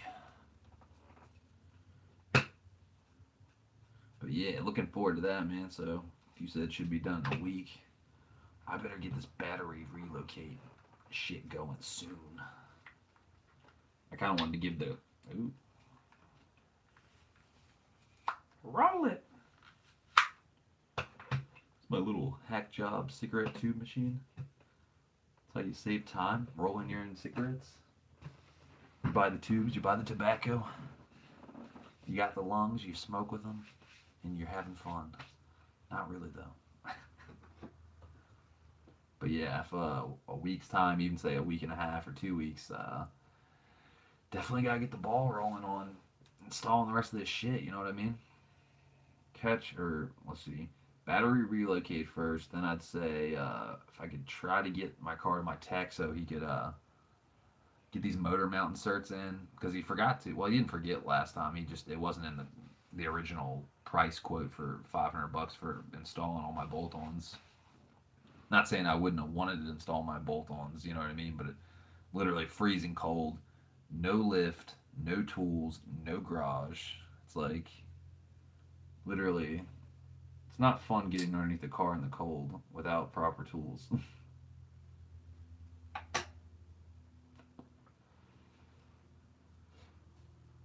Don't rush yourself, do it all at once. Isn't that contradicting? Wouldn't doing it all at once be rushing? No, I just mean about the battery relocate, because I was trying to give the car time with the new TPS to just, break in or get settled in, and then I mean, essentially the battery relocate is not going to be that hard. The only part that's going to be hard is feeding the positive through the cabin all the way back. That's going to be the most annoying, time consuming thing. You know what I mean? Because I'm going to have to take the trim panels off the side and kind of fetch up the carpet and whatever else I have to fucking do to make it work. You know what I mean? Because I want to do it right. I don't want like rattling cables like underneath the seat or the floorboards and shit like that. Like, definitely want to like either tape it like with electrical tape, like so it stays in place and doesn't like rattle or make any dumb noises and shit like that, and make sure we find a good ground for the fucking ground cable on the chassis. Scratch off a little paint, on a bolt or something, or whatever the hell I do with it. And yeah, that'll definitely be nice. Still debating on the trunk space, because I know that Summit box is huge. It's not going to fit in the back on the side. I'm going to have to get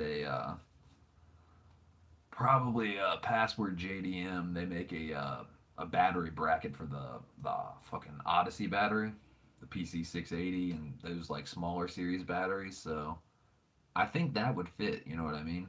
Because that would be optimum to have it on the side somewhere, on the left or the right, little cubby space in the back, so then you'd still have trunk space. Because I definitely don't want it like front dead center, or in the tire well, spare tire goes, or any of that shit, because it just doesn't seem optimum, you know what I mean? It would be, the only thing it would be optimum for is weight distribution, like completely even if you had it dead in the center in the spare tire well, so then like you don't have it on the left or the right side. But if I go fucking Odyssey battery, that battery weighs like 3 or 4 pounds. It's really not that big of a deal. You know what I'm saying?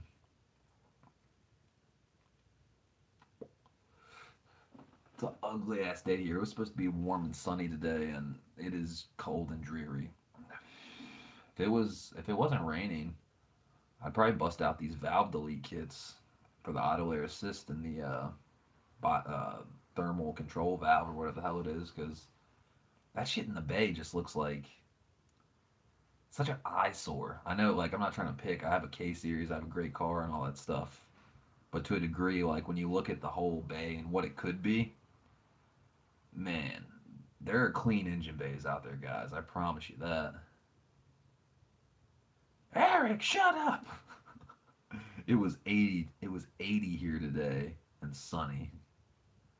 That sounds like a car enthusiast wet dream. Like, just like, hey, it's dry, it's 80, it's sunny. Pop down the S2000 convertible top, whatever you're working with. Open up the sunroof, put the windows down. Sounds like a good fucking time. Because all I had a good time doing today was wheel spinning.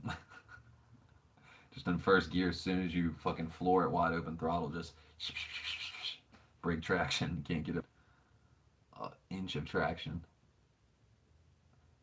We are going to get the bay looking good. Yeah, we are. I honestly, like, I had this picture in my head of what it'll all, look like once AN10 line and the new valve cover and the catch can and all the hoses and stuff like that and the blue fucking vacuum hoses and just everything, and get everything nice polished up and everything. Like, I have this picture in my head, but I wonder if it'll be an accurate, picture in my head. Because, like, perception and reality are two different things. Everyone perceives things differently. So, like, some deep psychology there. You know what I mean? But I think it'll look fucking nasty. I think it'll look pretty cool once the cover comes and we get the catch cannon and the battery relocated. And even with the gold fucking heat wrapped intake and the stupid mix match red and blue, I still think it'll probably look really, it'll look rad, and it'll, everything will be good to go. But then, like, the nitpicking things, like my OCD lizard brain will be like, those fittings that are red and blue need to be powder coated blue, and then the intake piping I want to do spoon yellow as well, and maybe even the catch can do that yellow or spoon blue, just to, like, kind of I'd probably do the catch can yellow as well, because I have a blue battery tie down. That'd be a nice contrast. But we're going to get the bay looking good. Intake pipe, breather, tank, powder coated. Yeah, hell yeah. Yeah, once everything gets powder coated, like, and just the color scheme just looks badass, that's gonna be fucking awesome.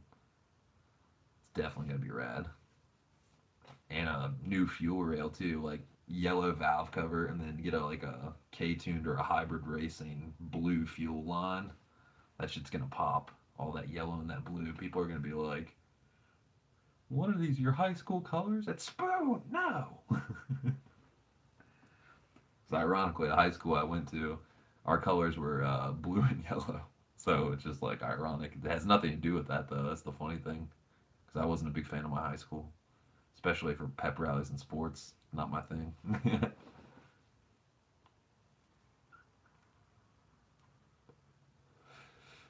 But yeah, fucking, trying to think what else.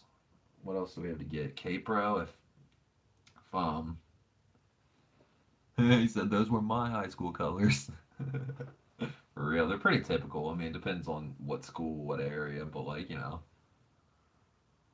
blue and yellow are some of the more used ones for sure.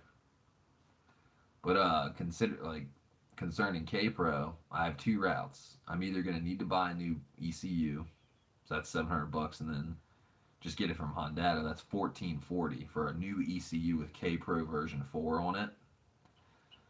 Now, since I installed the TPS, the 1106 code has not come back. I haven't seen it once in 2 days, which is like, knock on wood. You know what I mean? So, if the ECU doesn't ever show that P1106 again for the next, like, week or two, or however long until it shows up or whatever, but if it doesn't show up, I save $700 because I can just send my reflash PRB ECU in for the K-Pro Part 2, basically. Part 1, is the reflash, and part 2 is fucking reflash to K-Pro. So 690 instead of 1440 would be, I'd be so fucking grateful. You know what I mean? That would, I'd be able to get my just everything else I need to get. You know, like a new set of tires before the track. That's like $400 or $500 depending on what I get. And then I need to get a racing helmet. I need to get fucking what else do I need to get? I need to get an alignment. I need to get tie rod ends and ball joints to, if I don't need them, maybe just an adjustment or something, get the car aligned and see if everything's cool. But if not, I have to get those replaced. It would be nice to get some new shocks. Shocks would make the track day just that much better. Fresh shocks would be amazing because I know mine are getting fairly worn from a 3-inch drop in the front and 2.25 in the back. Wish you could get the car here to have RJ tune it. Yeah, I mean, that's a possibility. I mean, shit, honestly, like, I don't know who I'd go with, honestly. Like, I'm not saying I don't trust RJ or anything. He clearly does good welding work and stuff like that, and probably knows a lot about cars, honestly. But from what I've seen, the place to go for crazy good customer service and just performance is that LHT place in Florida.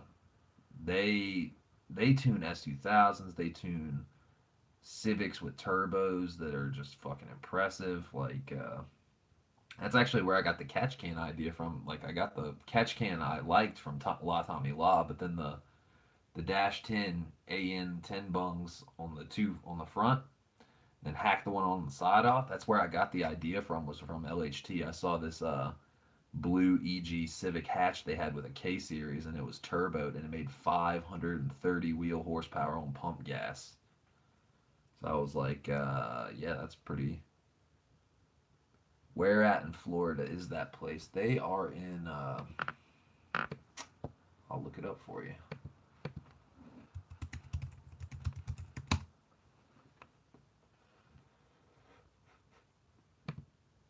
They are in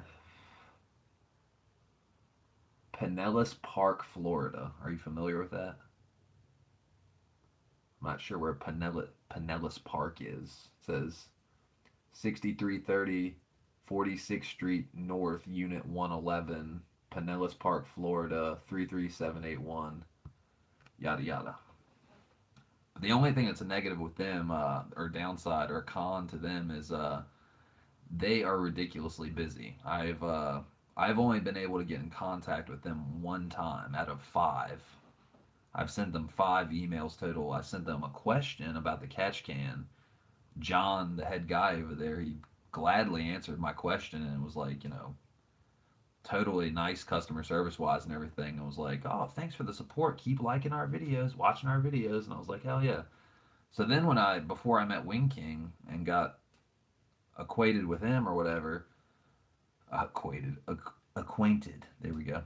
But I was trying to acquire a price quote from them. I was like, hey, that valve cover AN10 2 bungs you do and chop it off on the side thing, I want that done so I can get a catch can. And I tried to, before I found the Speed Factory catch can, I tried to see if they could fab me up a custom catch can.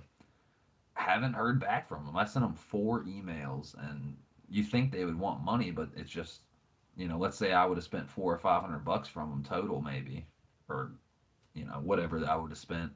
But to them, that's like chump change most likely. And I mean, they're people are bringing them S2000 and Supras and, you know, all these cars left and right, day after day. They're just piling up, and they're getting Kraftwerk supercharger kits. They're getting turbos, dyno tune sessions, you know, custom fabrication on, like, you know, exhaust level, manifold, fucking anything level, you know, making the bay cleaner. That's thousands of dollars, you know what I mean? So like when they look at a little breadcrumb like me with my order, they're probably like, let's put this one on the back burner. So that's probably why I haven't heard back from them. But everything worked out though, you know what I mean? Found somebody that does powder coating and fab work and all that stuff, so it all works out. And I probably got a cheaper price, honestly, because, you know, those people charge out the ass. I have a feeling the LHT probably charges top dollar, like top dollar, probably overpriced. Orlando, right? Pinellas Park. I'm not sure. I'm not sure where that is. Yeah, Wing King, I think you're right. I live about 30 miles outside of Jacksonville, Florida, so Orlando is about 2 hours south of me. Nice, Jacksonville. I've been to West Palm Beach 3 times, and I've been to Gainesville once.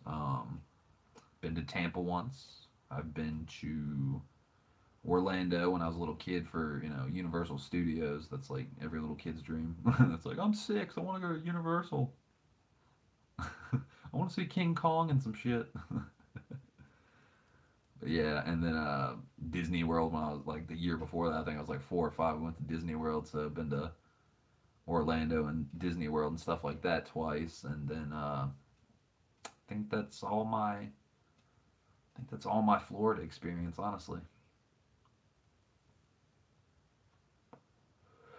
I'd like to go to Miami one day eventually. That'd be kind of cool. Eric, you are not too far from me. Yeah, you're in Georgia. Georgia and Florida. I've been to Georgia a few times when I was coming. Obviously, when I was going to Florida those times, but when I was going to Gainesville, I've been to Atlanta, been to Athens, Georgia. A good fucking show on New Year's Eve in Athens, Georgia.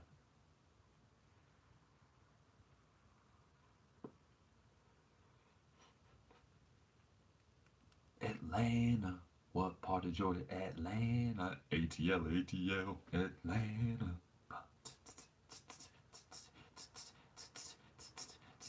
Voodoo.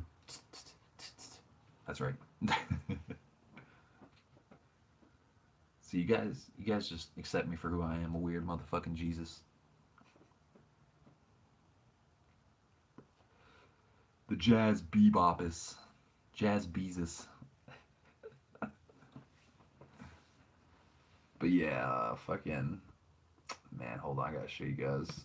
See, the whole reason I'm obsessed with this clean engine bay thing is because I saw the cleanest engine bay with a K series in it I've ever seen. This thing looks like LHT Performance Civic. The 9th gen Civic wire tuck video. You guys are about to have your fucking. What's a good jazz guitar to get? Depends on what kind of budget you would be on, honestly. Like what your price range is. That's one aspect. Another aspect is like like pickups and like do you want a Bigsby or do you want like a set neck? Do you want a bolt-on neck? What kind of guitar body shape do you want and stuff like that? It's kind of it's not an impossible question, but I'd have to have more information, honestly, just to know what kind of like because you got like single cutaways, like let's say like a Django Reinhardt, like big fat, like almost looks like a Nashville guitar, but it's like Django Reinhardt played these big semi hollow body single cutaways, like looks like a big fat Les Paul that's like swollen. Lowest price set neck humbucker pickups. One of my first guitar I ever had. See, my first guitar was a Strat, but it had a crack in it. My girlfriend bought it for me for my birthday. Had a crack in it near the neck, where the body and the neck meet. It's just a little paint crack, but I was like, I'm returning it. I'm not taking a chance. Fuck Guitar Center. And they didn't have another one like that, a white cream Strat. Okay, so I see this guitar all the way at the top rack. It's this set neck, single cutaway, semi hollow body, humbuckers, jazzy looking guitar, right? It was a Ibanez Art Core series, and it cost like $400 or less. They might be, I think it's out of production, so it might cost more now, but it was literally like $399, and it was the fucking coolest guitar like that, like a jazzy half acoustic half electric guitar. I mean, it's full on electric, but it has the F holes, the semi hollow body, and it resonates more. It's like almost like playing an acoustic, and it sang. It was a good guitar. Check those out. You could probably find something cheaper though, like maybe $300. Like depends on the brand though. If it's Chinese knockoff or something. You never know. You just never know. Cool, thanks. Yeah, I could show you a picture of it. But first, well, hold on. Okay, let's find the picture. Silver Ibanez Art Core guitar. See if we can find it on. Where is it? Ah, there it is. Already found it. If I can.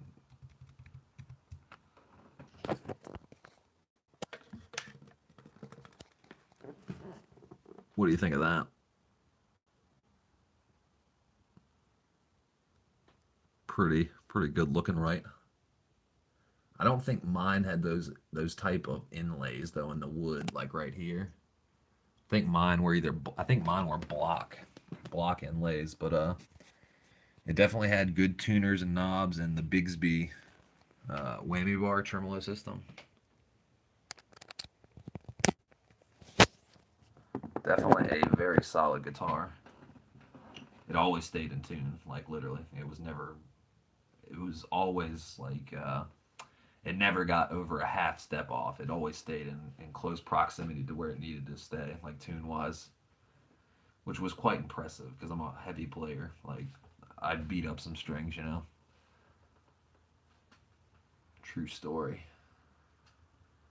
Yeah, yes, I was looking at one just like that. Yeah, seriously for the money, because like thing about guitars is like you can totally get by with like a cheap, like, you know, let's say like $40 Strat like this, because this is a Squier, but technically this isn't much off than a Fender. Like these companies try to upsell you and say, oh, we use better wood and it has more love and care in it, and to a degree some of it is better love and care, but the things that matter, like let's say the wood and the body and the neck and stuff and the tuners, like, well, not the tuners, but the body of the guitar, the neck and the body, there's no real difference between the Fender and Squier or Gibson and Epiphone, or, you know, you have the Premier company, they got the little under company owned by it, and it's like they're, you know, entry level vintage fucking amazing company, you know what I mean?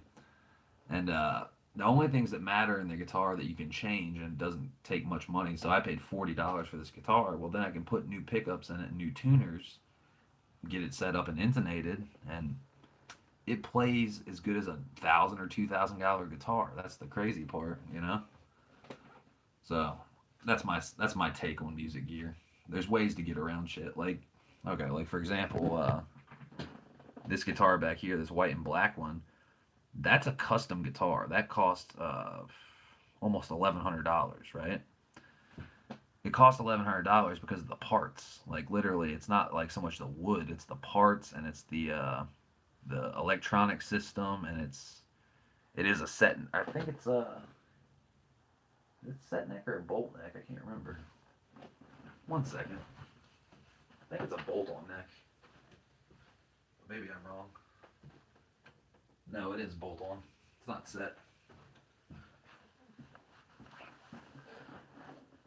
But yeah, it has a lot of parts in it. They're just like, you know, they add up, because Eastwood's not like it's a great company and everything. They make a ton of bitchin' guitars, but it's not quite like as expensive outlandishly like a Gibson or a Fender. I mean, you could spend thousands on like a $10,000 on some 61 Strat, and it plays like not that much different off from a current Strat, you know what I mean?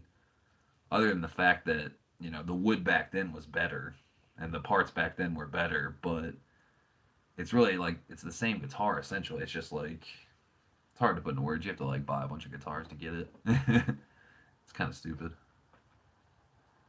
True story. It makes me want to buy cheap guitars and fix them up really cool.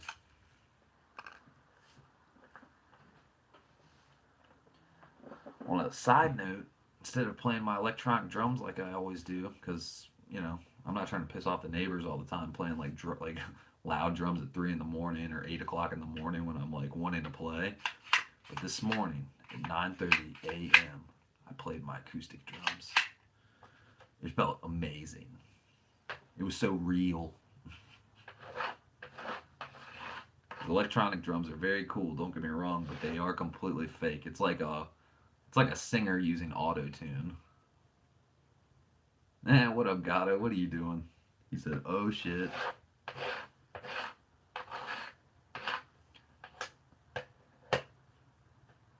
They just released track night schedule. And what are we working with?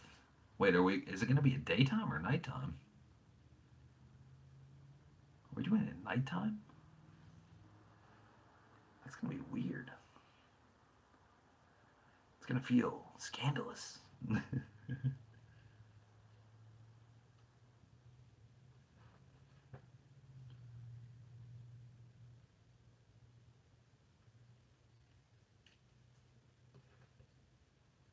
What up, Gato? What's up, Corey? Everyone's acquainted.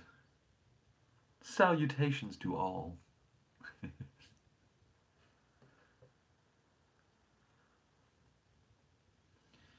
Oh, that reminds me,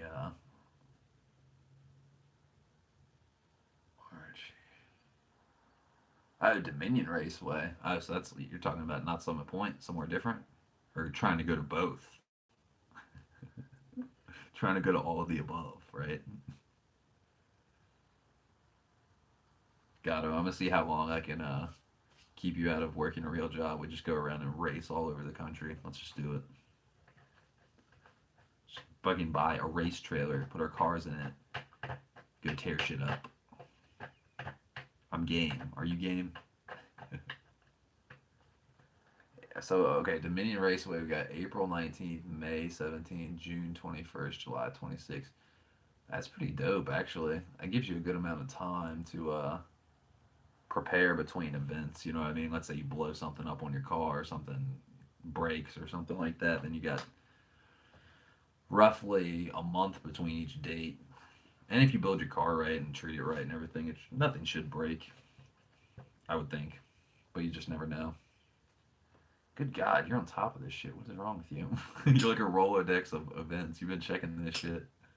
Pocono Raceway, Long Pond, PA, April 18th, May 10th, June 14th, July 12th, August 28th, and then September 17th, the day before Jimi Hendrix died.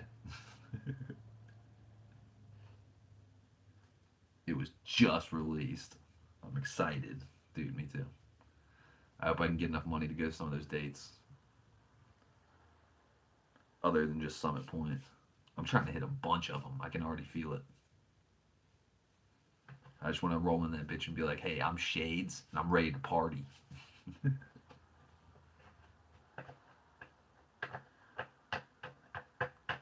Oh, Gato, I forgot to ask you. This is a weird question, but I've heard mixed signals on both sides of the fence about certain places. Do you have to get a physical? Like go to a doctor and get a physical before you go to a track? Is that one thing you have to do? I feel like that's a really dumb question, but I've seen people in forums say it. Like, do you have to get a physical? I'm like, what? Not for track night. But what about the other ones?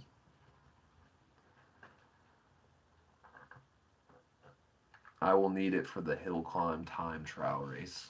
So, yeah, so I guess those people in the forums aren't stupid. Because I heard yes and no. So it was like, I didn't know which tracks it was.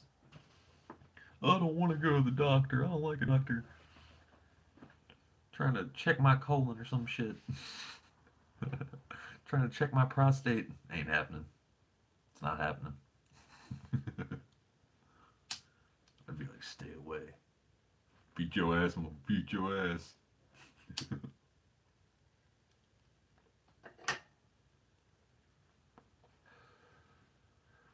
Well, the rain stopped, but it's still ugly out. He said, shit. Give him the probe. It's not happening. Track day is off.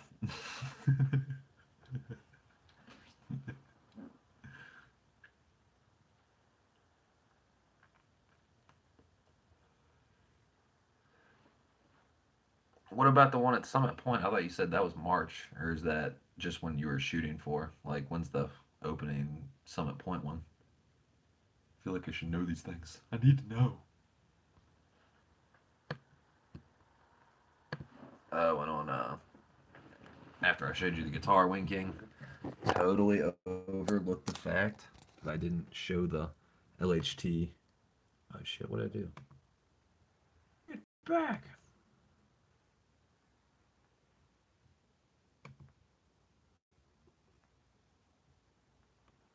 Yeah, you guys are gonna want to see this. It's just a 9th gen Civic Si, right? You know, that's not that impressive. You see them. That's the silver one is how it looks stock with all the wires and shit, but then skim forward. Look what it turned into, guys. Look at this fucking bay. I mean, have you ever seen a cleaner bay?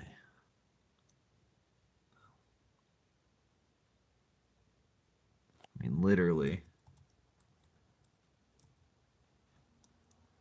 Before. That's what it looked like before.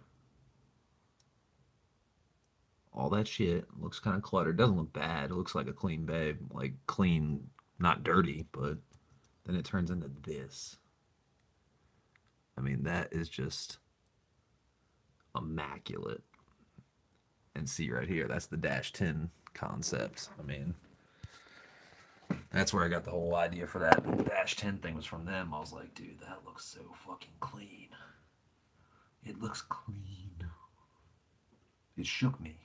I looked at my K series and I thought it was a D series or something. I was like, mine's ugly. Ugh. Gotta get that going. Eric says, damn. Yeah. That's LHT, Eric. The people with the K sight, they're not fucking around. They are not fucking around.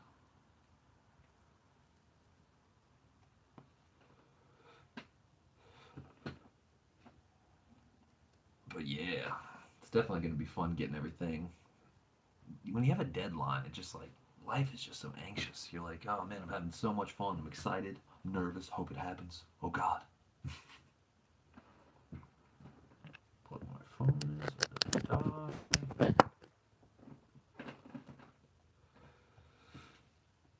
Man, I'm excited to see. Also, another thing, it's going to be taking me towards my deadline of the budget, getting money together and stuff.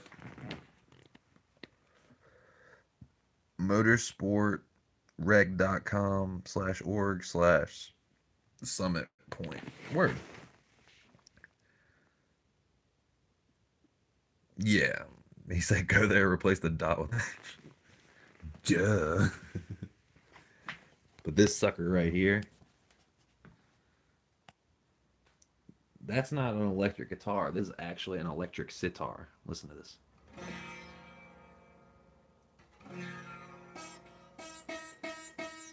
Right, right. Pretty freaky. Well, I get $1,000 for that, and I hardly ever play it because it's fun to play, but it's not my everyday guitar. It's not even a guitar. It's an electric sitar. I just want to thin out the herd, man. I already got some good guitars. I already got a good bass. I already got good drums. So it kind of makes you want to get necessity bass. You're like, I got my good daily guitar. I got my good show guitar. I got my bass. I got my Jaguar guitar and drums and keyboards and synthesizers and all this shit. So it's like the sitar is the one thing that kind of it's not a necessity. It's totally just like frosting. It's like icing on the cake. It's like I got the studio and I got a sitar. It's like just like for fun, like repertoire. People are like, "What do you have in your studio?" Oh, most people are gonna say, "We got a guitar, we got a drum set, we got a keyboard, we got a bass guitar, we got a microphone, we got recording equipment or something." But then when you tell people you have a Moog synthesizer, 25 effects pedals that are super sought after and like rare to find and shit. And then a sitar and a recording rig with 2 screens and 16 channels on a Mackie and all that shit. So it was just kind of like a almost like an impulse buy to a degree. So $1,000 for that, I'll take it. Well, Wing King, got those shades. I got to run. Catch y'all on the next one. Hell yeah, dude. Appreciate the support, man. Thanks for the subscribe, and it was nice to meet a new face. Chat with a new person. Peace, Eric, Wing King says. But yeah, definitely thinning out the herd. You know, I've cut down on some of my effects pedals, and it's ironic because if you guys look at my effects pedals, I have tons of them. I mean, look at all this shit, guys. It's a big guitar rig. I'm not quite a guitar player. I mean, I can play the guitar. Don't get me wrong. If you ask me to cover a song, I could do it. You know, but I'm more of a sound creator. Like I'm taking multiple effects and chaining them together and looping and making like almost like a or some shit, you know? It's like a scientist. I don't know what's gonna happen.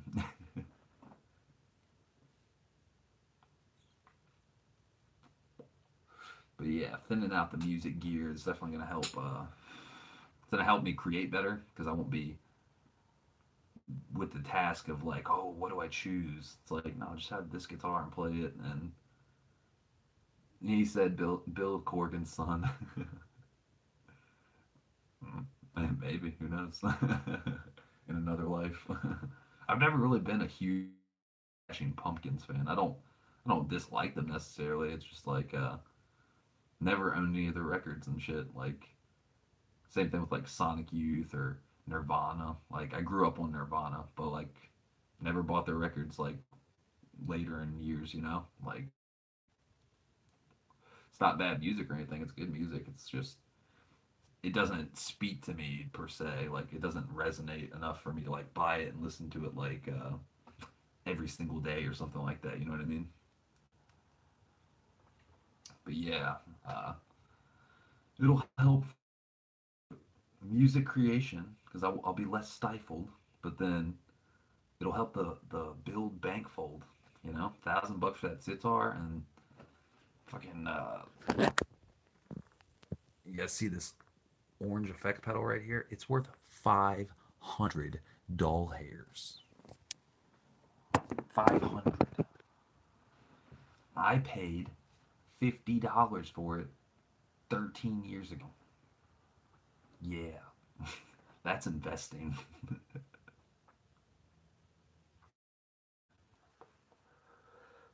It's definitely investing. You just catch good deals like that. It's hard to describe. Like you don't even have investment in mind. You're like, dude, that effect pedal is so good. Gonna keep it forever. But then like I bought other pedals that can do what it does basically, and they're not worth $500. So it's wild style. Fucking Scott Mosley. Ever buy it? It's worth money.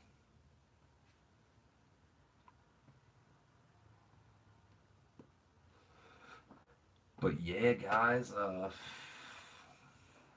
time? Jeez, man, this stream's been going on for a minute. Oh, I thought it would be like an hour and a half at most, like 90 minutes. We're at 1:44:21. You guys have been cool as hell. I've had multiple people in here today.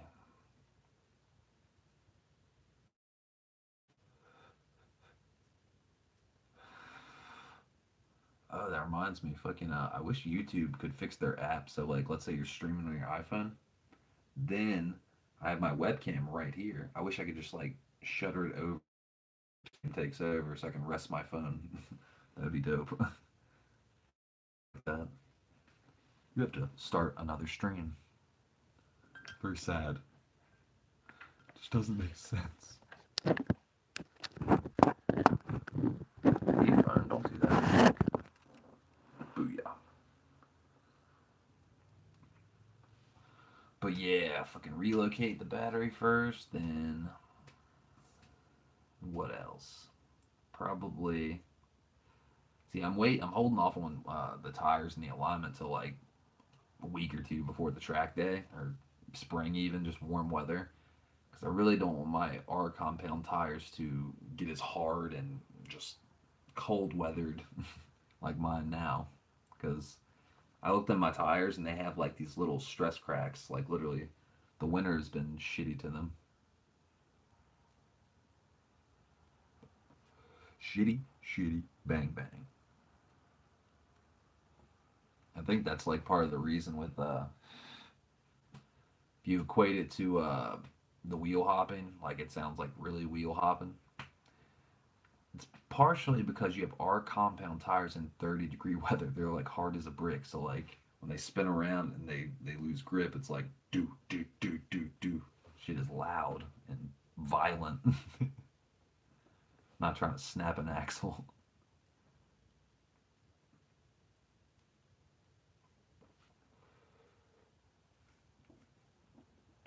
Ooh. Man, I need to get like a warehouse. My attic is like my warehouse. That's two of those. Two of those. There's the delete kit. That delete kit. Yeah, I think relocate the battery. We'll get this installed. We'll get this installed. We'll screw this in so we got dash 10 from the PCV. And that's about it. That'll be all I can do until valve cover and the other shit, you know? The only ones really, I mean, this stuff is like not gonna take that long at all, but the battery is really the one that's gonna take a good amount of time. Pulling up that fucking carpet and the interior is gonna be the one that drives me up the walls. Like, I don't like doing that. Not a big fan. 2 new notifications. What's going on here? What do we got? The Guitologist and Thrasher Magazine. Alrighty then. I don't know if any of you guys are music gear repair fans. Check out the Guitologist.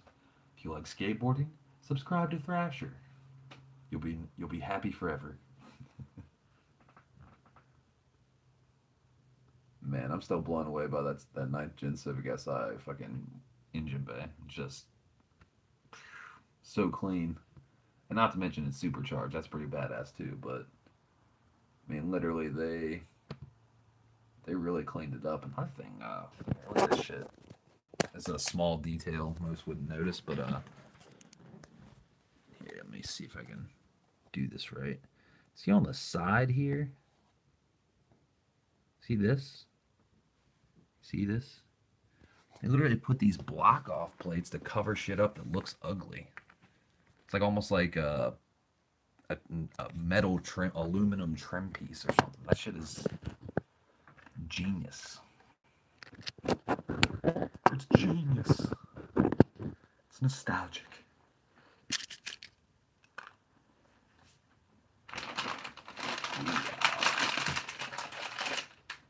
Yeah. And Bria. But yeah, guys, that's all the inventory so far. Everything's collected. Just got to get the valve cover, and that's all we need. And the battery relocated too, so definitely gonna get that going. Probably be the next install, if not those 2 delete kits. Might do those first, actually. It's a little bit simpler, a little less headache, because I gotta wait for good weather for the well, not like warm, but like 50 maybe, 45 or 50 degrees for the battery delete. Because if I see any rain, if I see any fucking fluctuating weather or anything like that, I'm not gonna be happy at all. And another update, haven't seen any more water in my trunk in a while. It's been raining for days, so that's good. No more leak. True story. Sleeper CL9 liked your post. Well, thank you, Sleeper CL9. If you guys are not a follower of me on Instagram, shades _ Wade, you know, over here, from one way. Here, I'll just shades _ Wade. There we go.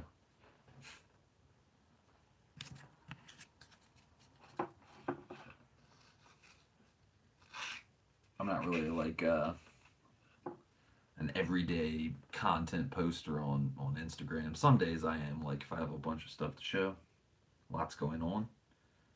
But for the most part, I'm more active on YouTube. That's where I get my logging out, vlogging, jogging, all of it. All of it.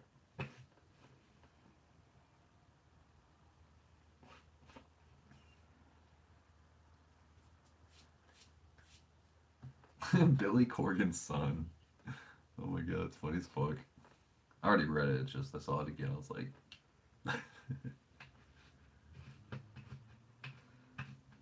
It would be ironic if I were Billy Corgan's son because he's bald and I have like Jesus length hair. You made a child with long locks.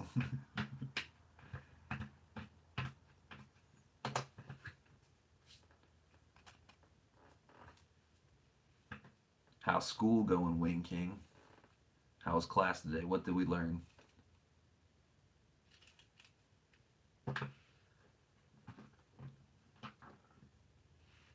You get why I said that.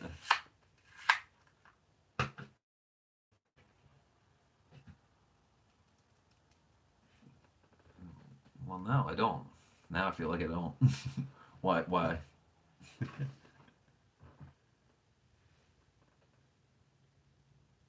Good, 93 on my last test. Dude, nice. Is a 93 an A or is that a B+? I feel like that's a B+. It's still good though. I'm just curious. You have different grading curves. I think 94 is an A, right? I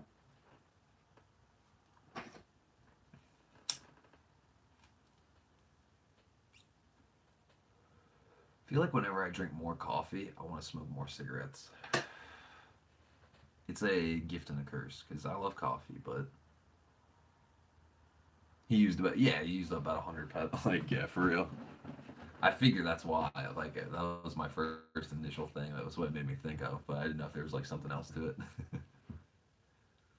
Fucking another person that uses a shitload of pedals is this guy Nick Reinhardt from the band Terra Melos.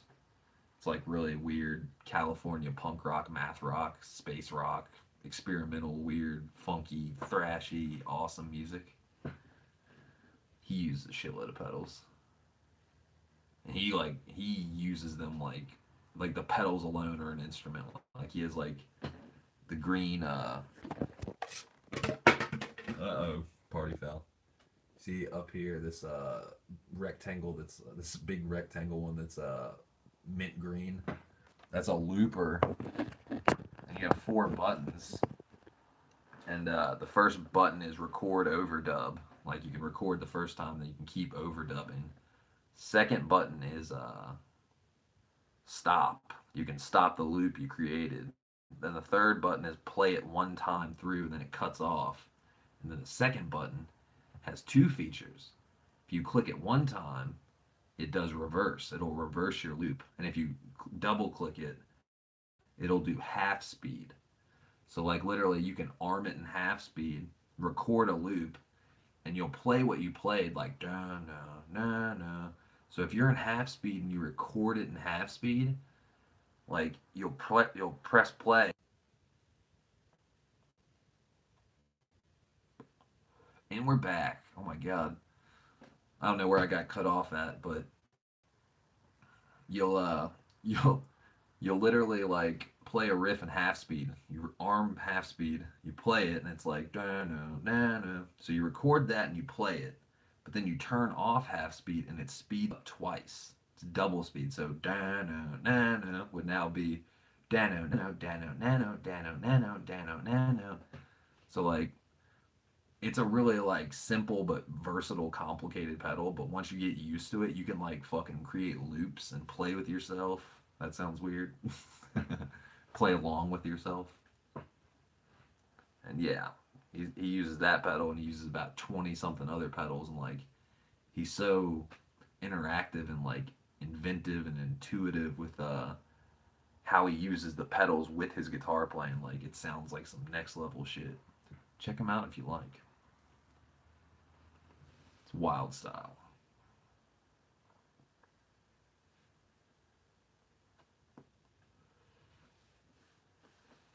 Oof. But yeah, pedals, man. That was like my car before my car. Because I was collecting pedals. I got my first two pedals when I was 15. Literally like right before I got my license, I think. Or maybe I was 16 actually. No, yeah, I think I was.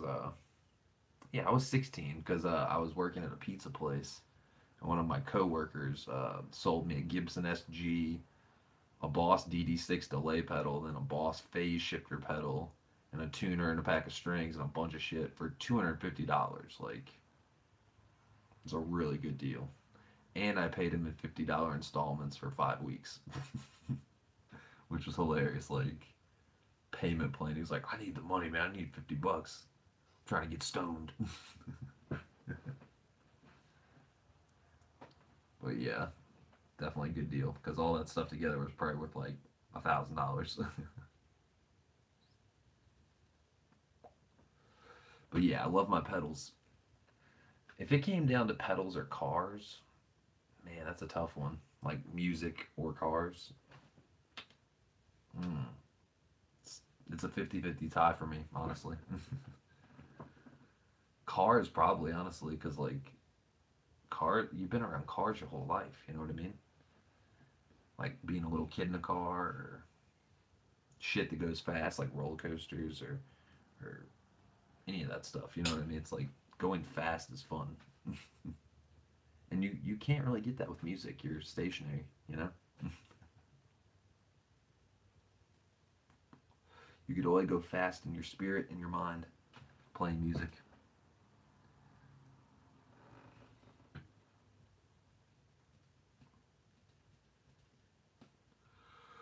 Oh my goodness, guys. We've been going for almost 160 minutes. This has been exhilarating and exhausting.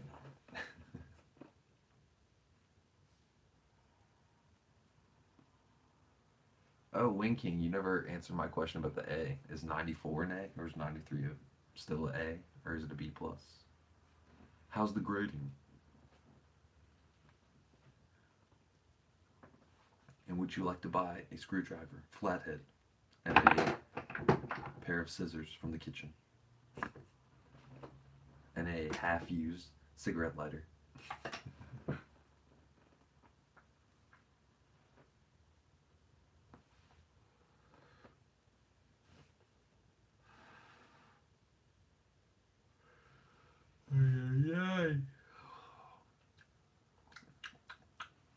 I'm starting to get hungry, guys. The stream may be coming to an end soon.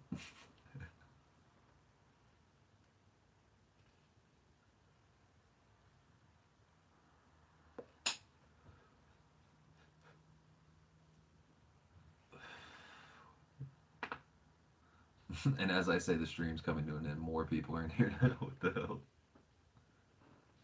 We have 4 whole people watching. Hello, 4. All 4 of you. We have unboxed. We have talked about the build. If anyone has any questions, leave them in the live chat or the comments later.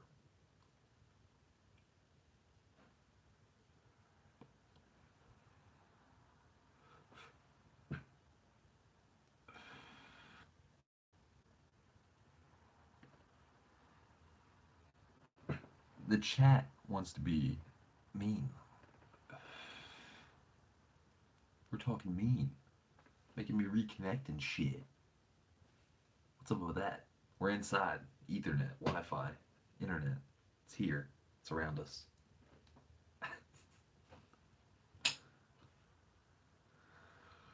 Oh my goodness. I don't know what I am. You're hungry.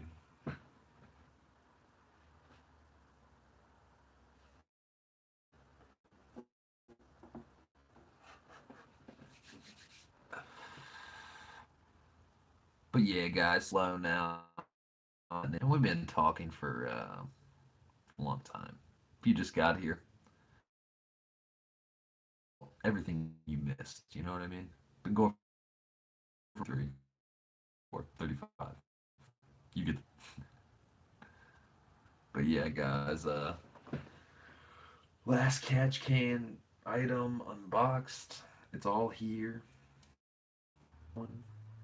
And yeah, fucking if you have missed anything or have any questions or comments, leave them in the comments. And yeah, I think it's time for food. It's definitely time for food. And y'all have a good night.